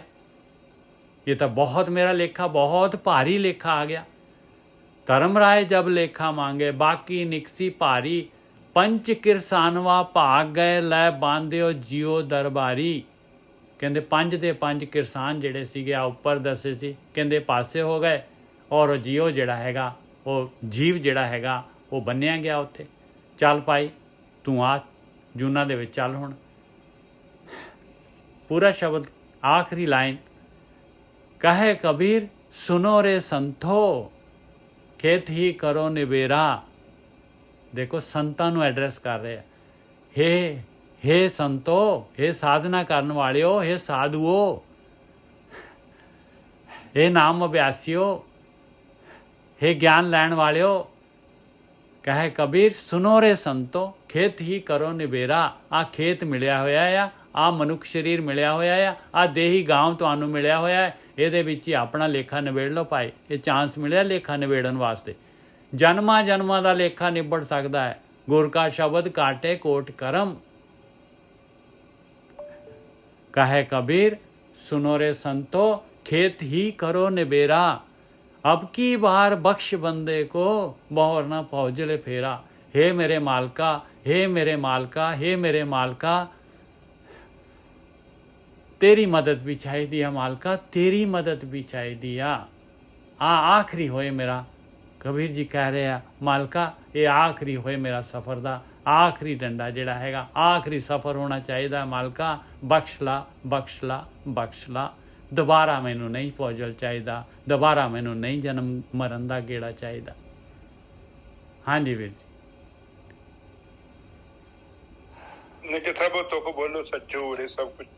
हाँ जी, सच्चों उरे सब को, सब ऊपर सच आचार और नाम बिना कैसे आचार। ਹਾਂਜੀ ਉਹ ਕਹਿੰਦੇ ਸੱਚ ਤੋਂ, ਕਹਿੰਦੇ ਸੱਚ ਤੋਂ ਅੱਗੇ ਕੌਣ ਹੈ? ਉਹ ਕਹਿੰਦੇ ਸੱਚ ਆਚਾਰ। ਬਾਣੀ ਦੀ ਜੋ ਸੁਣੀ ਆਪ ਜੀ ਨੇ ਸਾਰਿਆਂ ਨੇ, ਗੱਲੀਆਂ ਅਸੀਂ ਚੰਗੀਆਂ ਆਚਾਰੀ ਬੁਰੀਆਂ। ਪਰ ਕਹਿੰਦੇ ਸੱਚ ਤੋਂ ਵੀ ਅੱਗੇ ਕੌਣ ਹੈ? ਚੰਗੀ ਸੱਚ ਤੋਂ ਅੱਗੇ ਕਿਹੜਾ ਪਾਰ ਖੋਲਿਆ? ਕਹਿੰਦੇ ਸੱਚ ਆਚਾਰ। ਤੇ ਫਿਰ ਕਹਿੰਦੇ ਨਾਮ ਬਿਨਾ ਕੈਸੇ ਆਚਾਰ। ਜੇ ਤੇਰੇ ਚ ਆਚਾਰ ਨਹੀਂ ਆਉਂਦੇ ਪਏ ਤੇ ਇਹਦਾ ਮਤਲਬ ਤੂੰ ਨਾਮ ਨਹੀਂ ਜਪਿਆ। ਕਿਉਂਕਿ ਫਲ ਕਿੱਥੋਂ ਪੈਦਾ ਹੋਣਾ? ਬੂਟਾ ਚਾਹੀਦਾ ਨਾ। ਅਸੀਂ ਰੱਬ ਥੋੜੀ ਹੈਗੇ ਹਵਾ ਚੋਂ ਪੈਦਾ ਕਰਦੀ। ਅਸੀਂ ਕਿਤੇ ਜਾਦੂਗਰ ਹੈਗੇ ਆ? ਬਿਲਕੁਲ। ਸਾਨੂੰ ਪਲਾਂਟ ਲਈ ਰੁੱਖ ਲਾਉਣਾ ਪਊਗਾ। ਪਲਾਂਟ ਤੁਸੀਂ ਵੇਖਿਆ ਨੀ ਲੋਕੀ ਸੇਵਾ ਕਰਦੇ ਆ, ਬੜਾ ਦਾਨ ਕਰਦੇ, ਪੁੰਨ ਕਰਦੇ, ਬਹੁਤ ਸੇਵਾ ਕਰਦੇ ਆ ਜੇ ਅਸੀਂ ਵਧੀਆ ਕੰਮ ਕਰ ਰਹੇ ਆ। ਪਰ ਉਹ ਕਹਿੰਦੇ ਨਾਮ ਤਾਂ ਜਪਿਆ ਨਹੀਂ। ਇਹ ਕਿੱਥੋਂ ਨਕਲੀ ਆਚਾਰ ਕਿੱਥੋਂ ਆ ਗਏ? ਇਹ ਤੈਨੂੰ ਕਹਿਤਾ ਕਿਸੇ ਨੇ ਤੂੰ ਸੇਵਾ ਕਰ, ਝਾੜੂ ਮਾਰ, ਮਾਂ ਪਿਓ ਦੀ ਸੇਵਾ ਕਰ। ਲੋਕੀ ਬਹੁਤ ਤਾਰੀਫ ਕਰਦੇ ਪਿੰਡ ਵਾਲੇ, ਉਹ ਬੜਾ ਵਧੀਆ ਸੰਤ ਬੰਦਾ ਹੈ। ਪਰ ਬਾਣੀ ਚ ਇੱਕ ਪਹਿਲਾਂ ਵੀ ਆਇਆ ਸੀ, ਤੂੰ ਪਿੰਡ ਚ ਤੇਰਾ ਨਾਂ ਹੋਵੇ, ਤੇਰੇ ਮਾਂ ਪਿਓ ਕਹਿਣ ਬੜਾ ਸਰਵਣ ਪੋਤਿਆਂ, ਸਾਰਾ ਸ਼ਹਿਰ ਕਹਿਣ ਦਿਆ ਵਾ ਕਿ ਬੰਦਾ ਬਹੁਤ ਵਧੀਆ ਹੈ। ਪਰ ਜੇ ਤੂੰ ਨਾਮ ਨਹੀਂ ਜਪਿਆ ਤੇ ਜੋ ਤੂੰ ਕਰ ਰਿਹਾ ਇਹਦੀ ਕੋਈ ਕੀਮਤ ਨਹੀਂ ਹੈਗੀ। ਕਿਉਂਕਿ ਇਹ ਕਿੱਥੋਂ ਆਏ ਆ ਤੇਰੇ ਕੋ? ਇਹ ਤੇ ਨਕਲੀ ਹੈ। ਇਹ ਤੇ ਤੈਨੂੰ ਕਹਿਤਾ ਕਿਸੇ ਨੇ। ਇਹ ਬਾਈ ਪ੍ਰੋਡਕਟ ਹੈ ਨੇਜਰ ਸਾਹਿਬ। ਇਹ ਤੁਹਾਡੇ ਚ ਪੈਦਾ ਹੋਣੇ ਚਾਹੀਦੇ ਹੈ, ਨਾ ਕਿ ਤੁਸੀਂ ਕਿਤਾਬਾਂ ਚ ਪੜ੍ਹ ਕੇ ਕਰਨਾ ਸ਼ੁਰੂ ਕਰ ਦਿਓ। ਕਿਉਂਕਿ ਫਿਰ ਉਹਨਾਂ ਚ ਰਸ ਨਹੀਂ ਹੋਣਾ ਤੁਹਾਨੂੰ। ਉਹ ਕਰੂਗਾ ਬੰਦਾ ਪਰ ਉਹ ਚ ਆਨੰਦ ਨਹੀਂ ਹੈਗਾ। ਉਹ ਤੇ ਪਿੱਛਾ ਚ ਬੈਠਾ ਹੈ ਕਿ ਮੈਂ ਦਾਨ ਕਰੂੰ, ਪੁੰਨ ਕਰੂੰ। ਰਾਜਾ ਹਿਊ ਵਾਂਗੂ ਦਾਨ ਕਰੀ ਜਾਂਦਾ, ਪੁੰਨ ਕਰੀ ਜਾਂਦਾ, ਮੱਠ ਬਣਾ ਤੇ ਭਿਕਸ਼ੂਆਂ ਨੂੰ ਖਾਣਾ। ਪਰ ਉਹਨੂੰ ਗਿਆਨ ਥੋੜੀ ਵਿਚਾਰੇ ਨੂੰ। ਗਿਆਨ ਤੋਂ ਬਿਨਾਂ ਕੋਈ ਵੀ ਕੰਮ ਕਰੋਗੇ ਤੇ ਫਿਰ ਹਨੇਰੇ ਚ ਤੀਰ ਮਾਰਨ ਵਾਲਾ ਕੰਮ ਹੈ। ਫਿਰ ਉਹ ਕਹਿੰਦਾ ਕਿ ਉਹ ਪ੍ਰਕਿਰਤੀ ਦਾ ਇੱਕ ਹਿੱਸਾ ਬਣ ਜਾਗੇ ਤੇ ਫਿਰ ਪ੍ਰਕਿਰਤੀ ਜੋ ਫੈਸਲਾ ਦਊਗੀ ਉਹ ਸਾਨੂੰ ਮੰਨਣਾ ਪਊ। ਹੁਣ ਇੱਥੇ ਚੀਜ਼ ਨੂੰ ਸਮਝੋ ਆਪ ਪਲੀਜ਼। ਤੋਂ ਬੋਲੋ ਨਿਜਰ ਸਾਹਿਬ ਪਹਿਲੇ। ਦੇਹੀ ਗਾਵਾਂ ਜੀਓ ਤਰ ਮਹਿਤੂ। ਦੇਹੀ ਪਿੰਡ ਹੈਗਾ, ਸਰੀਰ ਆਪਣਾ। ਇਹਦੇ ਵਿੱਚ ਜਿਹੜਾ ਹੈਗਾ ਜੀਓ ਇੰਚਾਰਜ ਹੈਗਾ। ਬਸੇ ਪੰਜ ਕਿਰਸਾਨ ਹੈਗੇ ਇਹਦੇ। ਨੈਨੂ ਨਕਟੂ ਸਰਵਨੂ ਰਸਪਤ ਇੰਦਰੀ ਕਹਿਆ ਨਾ ਮਾਨਾ। ਅੱਖਾਂ, ਨੱਕ, ਸਰਵਣ, ਕੰਨ, ਰਸਪਤ ਜੀਭ ਜਿਹੜੀ ਰਸ ਲੈਂਦੀ ਹੈ, ਇੰਦਰੀ ਕਾਮ ਇੰਦਰੀ। ਇਹਨਾਂ ਦਾ ਕਿਹਾ ਨਹੀਂ ਮੈਂ ਮੰਨਦਾ ਭਾਈ। ਇਹ ਮੇਰਾ ਕਿਹਾ ਨਹੀਂ ਮੰਨਦੀਆਂ, ਹੁਣ ਮੈਂ ਇਹਨਾਂ ਦਾ ਕਿਹਾ ਨਹੀਂ ਮੰਨਣਾ। ਹਾਂਜੀ ਵੀਰ ਜੀ। ਠੀਕ ਹੈ ਜੀ। ਕਹਿੰਦੇ ਜਿਹੜਾ ਸਰੀਰ ਆ, ਇਹ ਸਰੀਰ ਦੇ ਵਿੱਚ ਜਿਹੜੀ ਸਰੀਰ ਰੂਪੀ ਖੇਤੀ ਬਾਣੀ ਤੋਂ ਪਹਿਲਾਂ ਵੀ ਆ, ਖੇਤ ਸਰੀਰ ਜੋ ਬੀਜਿਆ ਅੰਤ ਖਲੋਇਆ ਆਏ।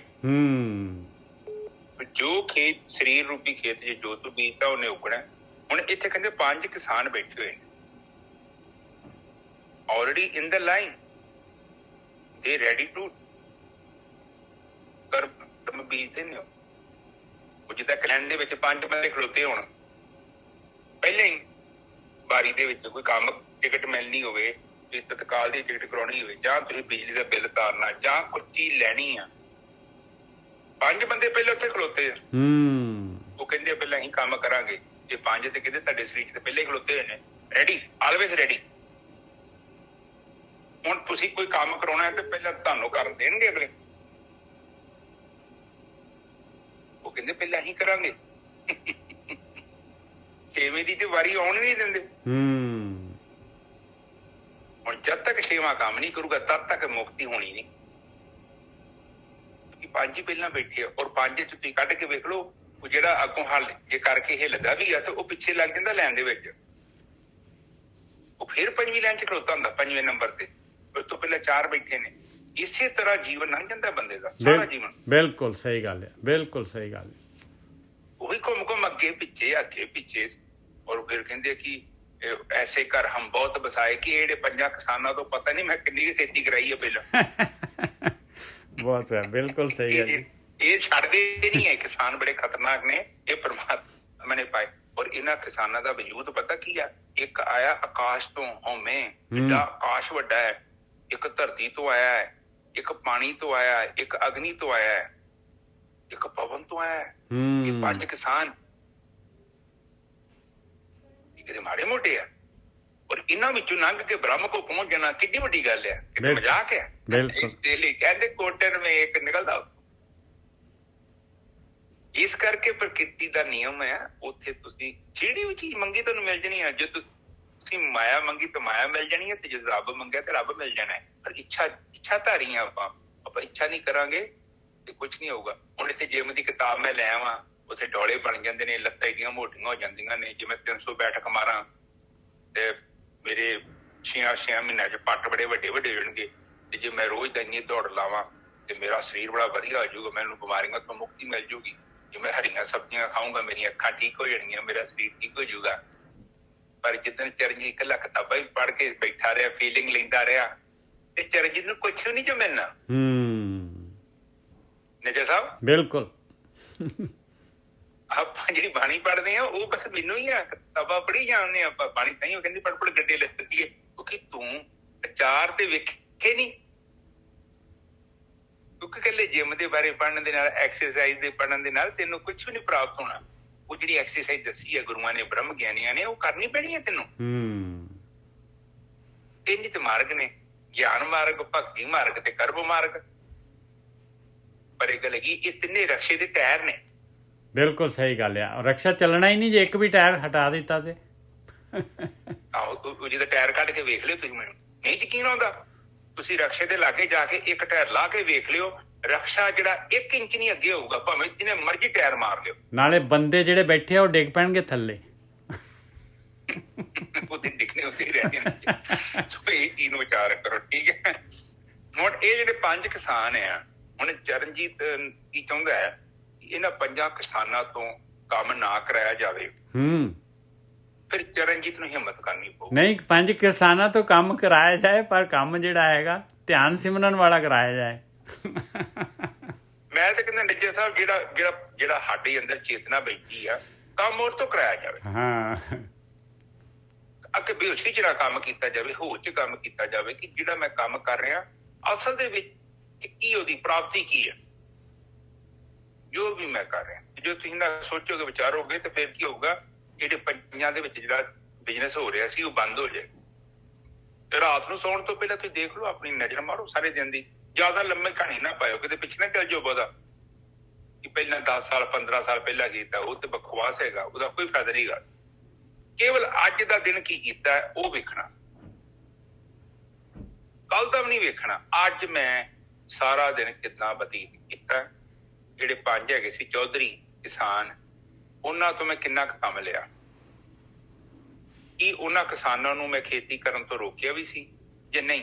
ਜਾਂ ਮੈਂ ਇੱਕ ਗੁਲਾਮ ਦੇ ਵਾਂਗੂ ਉਹਨਾਂ ਦੀ ਹੈਲੋ, ਹਾਂਜੀ ਹਾਂਜੀ ਹਾਂਜੀ ਕਰਕੇ ਸਾਰਾ ਦਿਨ ਬਤੀਤ ਕੀਤਾ? ਚਾਹ ਪਾਣੀ ਉਹਨਾਂ ਦਾ, ਚਾਹ ਪਾਣੀ ਦਿੰਦਾ ਰਹਿ ਗਿਆ, ਚਾਹ ਪਾਣੀ ਪਿਲਾਉਂਦਾ ਰਹਿ ਗਿਆ ਉਹਨਾਂ ਨੂੰ। ਕਿ ਬੜਾ ਵਧੀਆ ਕੰਮ ਕਰ ਰਹੇ ਹੋ ਤੁਸੀਂ। ਮੈਨੂੰ ਅਜੇ ਵੀ ਚੇਤੇ ਆਉਂਦਾ, ਨਿੱਜੇ ਸਾਹਿਬ, ਪਹਿਲਾਂ ਨਾ ਕੰਪੈਨਾਂ ਘੱਟ ਹੁੰਦੀਆਂ ਸੀ, ਤੇ ਕੰਪੈਨ ਆ ਜਾਣੀ, ਉਹ ਵਿਚਾਰੇ ਕੰਪੈਨ ਵਾਲੇ ਨੇ ਆਉਣਾ, ਉਹ ਘੱਟ ਹੁੰਦੀਆਂ ਸੀ, ਤੇ ਉਹਨਾਂ ਲਈ ਸਪੈਸ਼ਲ ਜਰਦੇ ਜੁਰਦੇ ਬਣਾਉਣੇ, ਹੋਰ ਸਬਜ਼ੀ ਤੇ ਹੋਰ ਨਿੱਕ ਸੁੱਕ ਬੜਾ ਕੋਈ ਲੈ ਕੇ ਜਾਣਾ। ਜਿੱਦਾਂ ਬੜੀ ਵੱਡੀ ਗੱਲ ਹੈ ਕਿ ਕੰਪੈਨ ਲੱਗੀ ਸਾਡੇ ਘਰ। ਬਿਲਕੁਲ ਸੇਮ ਚੀਜ਼ ਆਪਾਂ ਇਹਨਾਂ ਦੇ ਵਾਸਤੇ ਕਰ ਰਹੇ ਹਾਂ, ਹੋਰ ਕੀ ਕਰ ਰਹੇ। ਤੇ ਇਹਨਾਂ ਲਈ ਕਹਿੰਦੇ ਕਿ ਥੋੜਾ ਜਿਹਾ ਇਹਨਾਂ ਦੀ ਖਾਤਰ ਘੱਟ ਕਰਿਆ ਕਰੋ। ਠੀਕ ਆ, ਆਪਾਂ ਫੇਰ ਕਥਾ ਤੇ ਆਉਣੇ ਆ। ਕਹਿੰਦੇ ਨੈਨੋ ਨਕਟੋ ਸਰਵਨ ਰਸਪਤੀ ਇੰਦਰੀ ਕਰੇ ਨਾ ਮਾਨਾ, ਕਹਿਆ ਨਾ ਮਾਨਾ, ਇੰਦਰੀ ਕਹਿਆ ਨਾ ਮਾਨਾ। ਇਹਨਾਂ ਦਾ ਕਿਹਾ ਨਹੀਂ ਮੈਂ ਮੰਨਦਾ ਹੁਣ, ਇਹ ਮੰਨਦੀਆਂ ਨਹੀਂ। ਇਹ ਮੇਰੀਆਂ ਨਹੀਂ ਮੰਨਦੀਆਂ, ਮੈਂ ਹੁਣ ਇਹਨਾਂ ਦੀ ਨਹੀਂ ਮੰਨਦਾ। ਪਹਿਲਾਂ ਮੇਰੀਆਂ ਨਹੀਂ ਮੰਨਦੀਆਂ, ਜਿਹੜੇ 5-14 ਅੰਦਰ ਬੈਠੇ ਸੀ, ਪਰ ਹੁਣ ਨਹੀਂ। ਹੁਣ ਇਹਨਾਂ ਦੀ ਜਿਹੜੀ ਗੇਮ ਉਲਟ ਗਈ ਆ। ਹੁਣ ਇਹ ਮੈਨੂੰ ਕੁਝ ਕਰਨ ਵਾਸਤੇ ਕਹਿ ਰਹੀਆਂ ਨੇ। ਕਾਮ ਆਉਂਦਾ ਹੈ, ਉਹ ਕਹਿੰਦਾ ਹੈ ਕਿ ਮਾੜਾ ਕਰਮ ਕਰੀਏ, ਤੇ ਮੈਂ ਕਹਿੰਦਾ ਨਹੀਂ, ਤੂੰ ਮੇਰੀ ਮਰਜ਼ੀ ਤੋਂ ਬਿਨਾਂ ਨਹੀਂ ਉੱਥੇ ਜਾ ਸਕਦਾ। ਹਾਂ ਨਿਜਰ ਸਾਹਿਬ, ਬਿਲਕੁਲ। ਵਿਚਾਰ ਤੁਹਾਨੂੰ ਕਿੱਥੇ ਵਿਚਾਰ ਲੈ ਕੇ ਜਾ ਸਕਦਾ? ਤੁਹਾਨੂੰ ਕੋਈ ਕਰਾ ਸਕਦਾ ਨਾ? ਵਿਚਾਰ ਕਹਿੰਦੇ ਤੇ ਮੂੰਹ ਤੇ ਚਪੇੜ ਮਾਰ, ਪਰ ਫੈਸਲਾ ਤੁਹਾਡਾ ਜੀ। ਉਹ ਮਾਰਨਾ ਜਾਂ ਨਹੀਂ ਮਾਰਨਾ ਚਪੇੜ, ਉਹ ਤੁਸੀਂ ਮਾਰਦੇ ਜੋ। ਨਿਜਰ ਸਾਹਿਬ ਵਿਚਾਰ ਕਰਮ ਨਹੀਂ ਕਰ ਸਕਦਾ, ਨਹੀਂ ਕਰ ਸਕਦਾ। ਵਿਚਾਰ ਕਹਿੰਦਾ ਹੈ ਚੱਲੋ ਝੂਠ ਬੋਲੀਏ। ਉਹ ਝੂਠ ਬੋਲਣਾ ਜਾਂ ਨਹੀਂ ਬੋਲਣਾ ਉਹ ਤੁਹਾਡੀ ਮਰਜ਼ੀ ਹੈ। ਕ੍ਰੋਧ ਵੀ ਕਰਨਾ ਨਹੀਂ ਕਰਨਾ ਉਹ ਵੀ ਤੁਹਾਡੀ ਮਰਜ਼ੀ। ਅੰਦਰ ਤੇ ਵਿਚਾਰ ਹੀ ਹੈ। ਜੇ ਲੋਭ ਆ ਗਿਆ, ਸਾਹਮਣੇ ਕਿਸੇ ਦੇ ਪੈਸੇ ਪਏ ਆ, ਕਿਸੇ ਦੀ ਰਜਿਸਟਰੀ ਆ, ਕਿਸੇ ਦਾ ਹੱਕ ਮਾਰਨਾ, ਲੋਭ ਤੇ ਕਹਿੰਦਾ ਚੱਕ ਲਾ ਚਰਨਜੀਤ, ਕੋਈ ਨਹੀਂ ਵਹਿੰਦਾ ਪਿਆ। ਪਰ ਉਹ ਚੁੱਕਣਾ ਕਿ ਨਹੀਂ ਚੁੱਕਣਾ ਉਹਦਾ ਫੈਸਲਾ ਤੁਹਾਡਾ ਹੈ। ਤੁਹਾਡੀ ਮਰਜ਼ੀ ਤੋਂ ਬਗੈਰ ਤੁਸੀਂ ਰਿਮੋਟ ਨਹੀਂ ਫੜ ਸਕਦੇ। ਬਿਲਕੁਲ। ਰਿਮੋਟ ਨੂੰ ਫੜਨ ਦਾ ਤੁਹਾਡੇ ਅੰਦਰ ਵਿਚਾਰ ਹੈ, ਤੁਸੀਂ ਫੜਨਾ ਨਹੀਂ ਫੜਨਾ ਉਹ ਤੁਹਾਡੀ ਮਰਜ਼ੀ ਹੈ। ਨੰਬਰ ਡਾਇਲ ਨਹੀਂ ਹੋ ਸਕਦਾ। ਆਪਣੇ ਆਪ ਕਿੱਥੇ ਹੁੰਦਾ? ਕਿਹੜੀ ਚੈਨਲ ਦੇਖਣੀ ਆ ਤੁਹਾਡੀ ਮਰਜ਼ੀ ਆ। ਹਾਂ, ਕਿਸਾਨ ਵੇਖ ਲਓ, ਕਿਸਾਨ ਜਿਹੜੇ 5 ਬੈਠੇ ਆ ਉਹ ਵੀ ਤੁਹਾਡੀ ਇੱਛਾ ਤੋਂ ਬਿਨਾਂ ਕੋਈ ਕੰਮ ਨਹੀਂ ਕਰ ਸਕਦੇ। ਉਹ ਪੁੱਛਦੇ ਚਰਨਜੀਤ ਇਹ ਥੋੜਾ ਬੀਜ ਹੈਗਾ, 4-5 ਬੀਜ ਦੀਏ ਕਾਮ ਦੇ, ਕ੍ਰੋਧ ਦੇ, ਲੋਭ ਦੇ, ਮੋਹ ਦੇ, ਹੰਕਾਰ ਦੇ। ਮੈਂ ਕਹਿੰਦਾ ਨਹੀਂ ਬੀਜਦੇ ਤੇ ਕੀ ਕਰ ਲੈਣਗੇ? ਉਹ ਕਹਿੰਦੇ ਜੇ ਭਰਾ ਤੇਰੀ ਹੁਣ ਤੁਹਾਡੀ ਪੈਲੀ ਚ ਕੋਈ ਬੀਜ ਦੂਗਾ ਜ਼ਬਰਦਸਤੀ ਕੋਈ ਖੇਤੀ? ਨਹੀਂ, ਮਾਲਕ ਦੀ ਇੱਛਾ ਹੋਣੀ ਚਾਹੀਦੀ ਹੈ। ਜਦੋਂ ਤੁਸੀਂ ਜੈਸ ਕਰਦੇ ਹੋ ਉਦੋਂ ਹੀ ਤੇ ਕਿਸਾਨ ਬੀਜਦਾ ਵਿਚਾਰਾ, ਕਾਊਂਟਰ ਤੇ ਖਲੋਤਾ ਜ਼ਰੂਰ ਆ, ਬਿਲਕੁਲ, ਪਰ ਇੱਛਾ ਉਹਦੀ ਨਹੀਂ ਚੱਲਦੀ। ਤੁਸੀਂ ਦੌਕਾ ਮਾਰ ਕੇ ਤੇ ਜਿਹੜਾ 6ਵਾਂ ਨੰਬਰ ਉਹਨੂੰ ਅੱਗੇ ਲਿਆ ਸਕਦੇ ਹੋ। ਬੁੱਧੀ ਇਹ ਜਿਹੜੇ 5 ਜਿਹੜੇ ਮੇਰੇ ਬੇਟੇ ਨੇ, ਇਹਨਾਂ ਨੂੰ ਬੁੱਧੀ ਦੇ ਆਧਾਰ ਤੇ ਫੈਸਲਾ ਕੀਤਾ ਜਾਵੇ ਕਿ ਇਹਨਾਂ ਦੇ ਕੰਮ 'ਚ ਸਾਰ ਹੈਗਾ ਤੇ ਤਾਂ ਕਰਨਾ ਹੈ, ਜੇਕਰ ਸਾਰ ਨਹੀਂ ਹੈ ਤੇ ਕੰਮ ਨਹੀਂ ਕਰਨੇ। ਬਹੁਤ ਵਧੀਆ ਗੁਰੂ ਸਾਹਿਬ, ਬਹੁਤ ਵਧੀਆ। ਬਹੁਤ ਆਪਾਂ ਘਰ 'ਚ ਪੱਖੇ ਲੱਗੇ ਆ, ਆਪਣੇ ਘਰ 7 ਕਮਰੇ ਆ, ਮੇਰੇ ਕੋਲ 3 ਕਮਰੇ ਆ। ਹੁਣ 3 ਕਮਰੇ 'ਚ 3 ਪੱਖੇ ਲੱਗੇ, ਇੱਕ ਰਸੋਈ ਦਾ ਚਲੋ ਲਾ ਲਓ, 4 ਲਾ ਲਓ, 5 ਲਾ ਲਓ। ਪੱਖਾ ਕੇਵਲ ਉਹ ਚੱਲੇਗਾ ਜਿਹਦਾ ਮੈਂ ਸੋਚ ਨੱਪਦਾ ਹਾਂ, ਨਹੀਂ ਤੇ ਪੱਖਾ ਨਹੀਂ ਚੱਲੇਗਾ। ਆਪਣੇ ਆਪ ਨਹੀਂ ਘੁੰਮ ਸਕਦਾ। ਸਾਡੀ ਹਾਂ ਬੜੀ ਜ਼ਰੂਰੀ ਹੈ। ਠੀਕ ਹੈ, ਇੱਥੇ ਫਿਰ ਆਪਾਂ ਵਾਪਸ ਆਉਂਦੇ ਹਾਂ। ਬਾਬਾ ਅਬ ਨਾ ਬਸੋ ਇਹ ਗਾਉਂ। ਹੁਣ ਕਹਿੰਦਾ ਇਹ ਕਿਸਾਨਾਂ ਦਾ, ਕਿਸਾਨਾਂ ਕੋ ਮੈਂ ਖੇਤੀ ਨਹੀਂ ਕਰਾਉਂਦਾ ਹੁਣ ਤੇ ਬਸੂਗਾ ਕਿੱਥੋਂ? ਉਹਨਾਂ ਭੱਜ ਜਾਣਾ ਵਿਚਾਰਿਆਂ ਨੇ, ਉਹਨਾਂ ਨੇ ਕਹਿਣਾ ਭਾਜੋ ਇੱਥੇ ਕੰਮ ਨਹੀਂ ਕਰਾਉਂਦਾ, ਵੇਲੇ ਬਹਿ ਕੇ ਦੁਖੀ ਹੋ ਗਏ। ਹੁਣ ਨਹੀਂ, ਪਰ ਕਹਿੰਦੇ ਪਹਿਲਾਂ ਸੀ ਮੈਂ ਬਹੁਤ ਇਹਨਾਂ ਕੋਲ ਕੰਮ ਕਰਾਇਆ ਸੀ, ਸਾਰਾ ਦਿਨੀ ਰਾਤ ਨੂੰ ਵੀ ਇਹਨਾਂ ਕੋਲ ਕੰਮ ਕਰਾਉਂਦਾ ਸੀ, ਪਰ ਕਹਿੰਦਾ ਮੈਂ ਹੁਣ ਇਹਨਾਂ ਤੋਂ ਕੰਮ ਹੀ ਨਹੀਂ ਕਰਾਉਂਦਾ। ਵੇਲੇ ਭਾਤੇ ਸਾਰੇ ਹੈਗੇ ਆ, ਪਰ ਇਹਨਾਂ ਨੂੰ ਪ੍ਰੋਜੈਕਟ ਨਹੀਂ ਦਿੰਦਾ ਮੈਂ। ਬਿਲਕੁਲ। ਤੁਹਾਡੀ ਕੋ ਕੋਠੀ ਆ, ਮਕਾਨ ਆ, ਬਣਾਉਣ ਵਾਸਤੇ ਕੋਈ ਮਜ਼ਦੂਰ ਲਿਆਉਂਦੇ ਤਾਂ ਹੀ ਤੇ ਬਣਦੇ ਆ। ਆਪਣੇ ਆਪ ਤੋਂ ਸੁਪਨਾ ਥੋੜੀ ਆ ਮਜ਼ਦੂਰ ਆ ਕੇ ਤੁਹਾਡਾ ਕੋਠਾ ਬਣਾਉਣਾ ਸ਼ੁਰੂ ਕਰ ਦੂਗਾ। ਸਾਹਿਬ ਬਿਲਕੁਲ ਸਹੀ ਗੱਲ ਹੈ। ਉਹ ਕਹਿੰਦੇ ਮੈਂ ਨਹੀਂ ਇਹਨਾਂ ਤੋਂ ਕੰਮ ਕਰਾਉਂਦਾ, ਹੁਣ ਸਾਰੇ ਵਿਹਲੇ ਬਾਏ। ਅਗਲੀ ਤੋਂ ਕੋ ਬੋਲੋ ਨਜ਼ਰ ਸਾਹਿਬ। ਕਰੀ ਕਰੀ ਕਾ ਲੇਖਾ ਮੰਗੈ ਕਾਹਤ ਚੇਤੂ ਨਾਉ। ਕਹਿੰਦੇ ਇਹ ਤਾਂ ਘੜੀ ਘੜੀ ਦਾ ਲੇਖਾ ਮੰਗਦੇ ਆ ਭਾਈ, ਘੜੀ ਘੜੀ ਦਾ ਲੇਖਾ। ਮੇਰਾ ਇੰਨਾ ਇਹਨਾਂ ਨੇ ਲੇਖਾ ਵਧਾਤਾ, ਮੈਨੂੰ ਪੂਰਾ ਕਰਜ਼ਾਈ ਕਰਤਾ ਇਹਨਾਂ ਨੇ। ਔਰ ਉੱਥੇ ਧਰਮਰਾਜ ਨੇ ਜਿਹੜਾ ਹੈਗਾ ਮੈਨੂੰ ਪਾਲਨ ਕਰ ਲੈਣਾ ਇਹ ਔਰ ਮੇਰਾ ਜਿਹੜਾ ਜੋ ਵੀ ਇਹ ਕੰਮ ਹੋ ਰਿਹਾ ਹੈ, ਇਹ ਸਾਰਾ ਦਾ ਸਾਰਾ ਰਿਕਾਰਡ ਹੋ ਰਿਹਾ ਹੈ। ਉਹ ਚਿੱਤਰਗੁਪਤ ਜਿਹੜੇ ਆ ਪੂਰਾ ਲੇਖਾ ਲਿਖ ਰਹੇ ਆ। ਕਾਇਤ ਚੇਤੂ ਨਾਮ, ਕਾਇਤ ਕਹਿੰਦੇ ਪਟਵਾਰੀ ਚਿੱਤਰਗੁਪਤ ਹੈਗੇ, ਕਹਿੰਦੇ ਅੰਦਰ ਹੀ ਉਹ ਜਿਹੜੇ ਆ ਪੂਰਾ ਦਾ ਪੂਰਾ ਰਿਕਾਰਡ ਕਰੀ ਜਾ ਰਹੇ, ਲੇਖਾ ਲਿਖੀ ਜਾ ਰਹੇ। ਕਿਉਂਕਿ ਇਹਦੇ ਬੇਸ ਦੇ ਉੱਤੇ ਤਾਂ ਗਾਹਾਂ ਮੇਰਾ ਜਿਹੜਾ ਹੈਗਾ ਅਗਲਾ ਮੇਰਾ ਜੀਵਨ ਇਹਦੇ ਬੇਸ ਤੇ ਨਿਰਧਾਰਿਤ ਹੈ ਸਾਰਾ ਦਾ ਸਾਰਾ ਰਹਾਓ। ਹਾਂਜੀ ਵੀਰ ਜੀ, ਬਿਲਕੁਲ ਠੀਕ ਹੈ ਜੀ। ਕਹਿੰਦੇ ਘੜੀ ਕਹਿੰਦੇ ਪਲ ਦਾ ਲੇਖਾ ਚੱਲਦਾ। ਹਾਂ, ਕਿਉਂ ਚੱਲਦਾ? ਕਿਉਂਕਿ ਜੇ ਮੈਂ ਕਿਸਾਨਾਂ ਨੂੰ ਵਰਤਿਆ ਨਾ, ਉਹਨਾਂ ਕੋਲ ਕੰਮ ਕਰਾਇਆ, ਤੇ ਫਿਰ ਲੇਖਾ ਜ਼ਰੂਰ ਬਣੇਗਾ। ਬਿਲਕੁਲ, ਉਹਦਾ ਲੇਖੇ ਦਾ ਫਿਰ ਹਿਸਾਬ ਵੀ ਹੋਣਾ। ਅਗਲੇ ਬੰਨੇ ਚਿੱਤਰਗੁਪਤ ਨੇ ਲਿਖ ਲੈਣਾ ਤੁਹਾਡੇ। ਤੁਸੀਂ ਦੇਖੋ ਜਿਹੜਾ ਵੀ ਕੰਮ ਕੀਤਾ ਤੁਹਾਨੂੰ ਭੁੱਲ ਗਿਆ, ਤੁਹਾਨੂੰ ਚੰਗੀ ਤਰ੍ਹਾਂ ਪਤਾ। ਜੇ ਤੇ ਕੀਤਾ ਤੁਹਾਨੂੰ ਉਦੋਂ ਵੀ ਪਤਾ ਸੀ, ਤੁਸੀਂ ਤਾਂ ਖੁਦ ਹੀ ਕਰਨ ਵਾਲੇ ਜੋ, ਖੁਦ ਹੀ ਦਿੱਤਾ ਦੋਸ਼ ਨਾ ਦਿਓ ਕਿਸੇ। ਦੋਸ਼ ਕਰਮਾਂ ਆਪਣਿਆ, ਜੋ ਮੈਂ ਕੀਆ ਸੋ ਮੈਂ ਪਾਇਆ, ਦੋਸ਼ ਨਾ ਦੀਜੈ ਅਵਰ ਜਨਾ। ਬਸ ਕਹਿੰਦੇ ਤੇਰਾ ਆਪਣੇ ਕਰਮ ਹੈ, ਖੁਦ ਹੀ ਤੇ ਬੀਜੇ ਸੀ ਖੇਤ ਦੇ ਵਿੱਚ, ਉਹ ਕਿਸਾਨਾਂ ਤੋਂ ਕੰਮ ਕਰਵਾਇਆ। ਹੁਣ ਜਿਹੜੀ ਖੇਤੀ ਤੂੰ ਕੀਤੀ ਆ ਤੈਨੂੰ ਉਹ ਖੇਤੀ ਵੱਢਣੀ ਪੈਣੀ ਹੈ। हाँ ਇਹੋ ਸੱਚ ਹੈ। बस ਠੀਕ ਹੈ ਜੀ। ਅਗਲੇ ਬੰਨੇ ਧਰਮ ਰਾਏ रहा धर्म राय जब लेखा मांगे बाकी निकसी भारी। कहने जद उत्थे हुण अगला अगे अगे अगे की होना है, हुण नैक्सट की आ भाई। हुण एक जन्म तो आपां उत्थों आ गए हैं, वो पूरा हो गया, सवास पूरा हो गए। हुण जिहड़ा हैगा दरबारी बन्निया गया, पहुँच गया उत्थे, ते उत्थे जिहड़े हैगे आ धर्म राय ने लेखा भी लियाओ भी इहदा कड्डो की हिसाब आ, ते लगाओ इहदी जिहड़ी हैगी वो जिहड़ी डिस्क, पता लगे भी ये बंदे ने की कीता है। धर्म राय जब लेखा मांगे बाकी निकसी भारी, पंच किरसानवा भाग गए लै बांधियो जियो दरबारी। लो भुगतान किहदे कोलों लैना है, हुण लेखा किहदे कोलों लैना है? जो चंगा कीता उहदा फल देणगे, मंदा कीता ते उहदा जिहड़ा हैगा लेखा लैणगे भाई। दस बई असीं तैनूं इन्ने सवास दित्ते सीगे, ਇੰਨਾ ਤੇਰੇ ਕੋਲ ਜਿਹੜਾ ਹੈਗਾ ਇਹ ਇੰਨੀਆਂ ਇੰਦਰੀਆਂ ਦਿੱਤੀਆਂ ਸੀ ਤੈਨੂੰ, ਇੰਨਾ ਜਿਹੜਾ ਤੈਨੂੰ ਬੱਚੇ ਵੀ ਦਿੱਤੇ, ਤੈਨੂੰ ਘਰ ਵਾਲੀ ਵੀ ਦਿੱਤੀ, ਤੈਨੂੰ ਮਾਂ ਪਿਓ ਵੀ ਦਿੱਤੇ, ਤੈਨੂੰ ਜਿਹੜਾ ਹੈਗਾ ਸਾਰਾ ਰਹਿਣ ਦੇ ਵਾਸਤੇ ਕੱਪੜਾ ਲੱਤਾ ਸਾਰਾ ਕੁਝ ਦਿੱਤਾ ਅਸੀਂ। ਪਤਾ ਨਹੀਂ ਕਿੰਨੇ ਕੁ ਟਨ ਤਾਂ ਤੂੰ ਸਾਡੀ ਆਕਸੀਜਨ ਲੈ ਗਿਆ ਹੈ। ਲੇਖਾ ਦੇ ਭਾਈ, ਕੀ ਕਰਕੇ ਕੀ ਆਇਆ ਦੱਸ ਤਾਂ ਸਹੀ। ਪੰਚ ਕਿਰਸਾਨਵਾ ਭਾਗ ਗਏ ਲੈ ਬਾਂਧਿਓ ਜਿਉ ਦਰਬਾਰੀ। ਆ ਬੰਨਿਆ ਗਿਆ ਭਾਈ। ਹਾਂਜੀ ਵੀਰ ਜੀ। ਬਸ ਠੀਕ ਹੈ ਜੀ। ਕਿਸਾਨ ਭੱਜ ਗਏ। ਕਿਸਾਨ ਕਿਹੜੇ ਸੀ?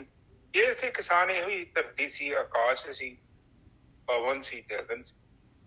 ਇਹ ਚਲ ਗਏ ਤੱਤਾਂ ਚ ਤੱਤ ਲੀਨ ਹੋ ਗਏ, ਜੀਵ ਰਾਗੇ ਰਹਿ ਗਿਆ। ਹੁਣ ਜਿਹੜਾ ਜੀਵ ਰਹਿ ਗਿਆ ਫਿਰ ਜੀਵ ਦਾ ਅੱਗੇ ਸਿਲਸਿਲਾ ਚੱਲਦਾ ਹੈ, ਤੇ ਜੀਵ ਫਿਰ ਉਸੇ ਤੇ ਫਿਰ ਉਹ ਚੱਲਦਾ ਰਹਿੰਦਾ, ਚੱਕੀ ਘੁੰਮਦੀ ਰਹਿੰਦੀ ਹੈ। ਅਗਲੀ ਤੋਂ ਕੋਲ ਨੇ ਜੇ ਸਾਹਿਬ ਅੱਗੇ ਤਾਂ ਫਿਰ ਕਬੀਰ ਜੀ ਕਹਿੰਦੇ ਅਭਿਆਸ ਕਰਨ ਵਾਲਿਆਂ ਨੂੰ, ਆਪਾਂ ਨੂੰ, ਮੈਂ ਤਾਂ ਕਹਿੰਦਾ ਆਪਾਂ ਨੂੰ ਵੀ ਕਿ ਨਹੀਂ, ਮੈਂ ਤਾਂ ਕਹਿੰਦਾ ਮੈਨੂੰ ਕਹਿ ਰਹੇ ਕਬੀਰ ਜੀ, ਮੈਨੂੰ ਕਹਿ ਰਹੇ ਭਾਈ।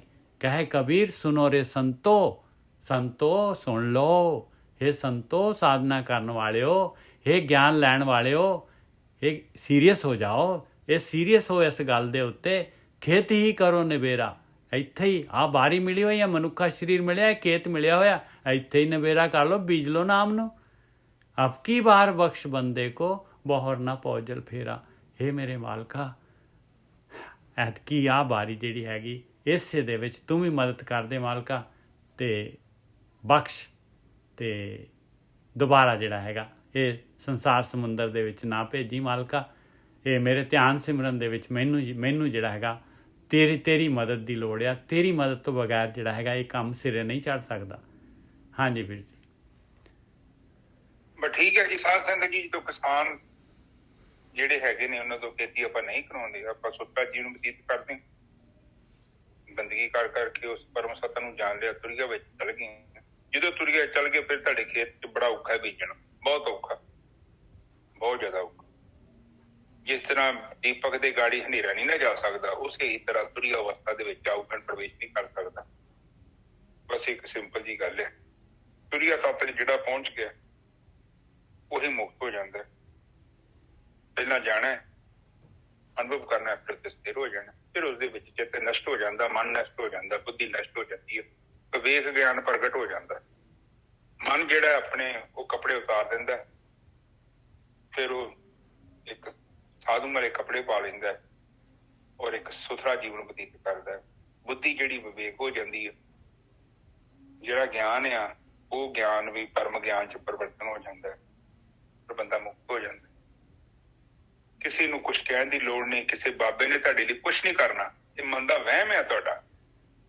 ਕੋਈ ਬਾਬਾ ਆਊਗਾ, ਇੱਕ ਟੀਚਰ ਦੂਜੇ ਸਟੂਡੈਂਟ ਦਾ ਪੇਪਰ ਨਹੀਂ ਦੇ ਸਕਦਾ, ਤੇ ਇਹ ਆਤਮਾ ਦਾ ਸਵਾਲ ਦਾ ਜਿਹੜਾ ਜਵਾਬ ਸਾਡਾ ਕੋਈ ਕਰ ਸਕਦਾ। ਪਰ ਲੋਕੀ ਇਸ ਬਕਵਾਸ ਤੇ ਵਿਸ਼ਵਾਸ ਕਰਦੇ ਆ, ਬਾਬਾ ਆਊਗਾ ਸਾਡਾ, ਪਤਾ ਨਹੀਂ ਕਿਹੜਾ ਲੈ ਜਾਊ। ਕੋਈ ਕਿਸੇ ਨਹੀਂ ਕਰ ਸਕਦਾ। ਬਾਬੇ ਨੂੰ ਤਾਂ ਆਪਣਾ ਸਵਾਲ ਦਾ ਜਵਾਬ ਦੇਣਾ ਪੈਣਾ, ਜਿਹੜੇ ਏਡੇ ਪੰਗੇ ਲੈ ਲਿਆ ਨੇ।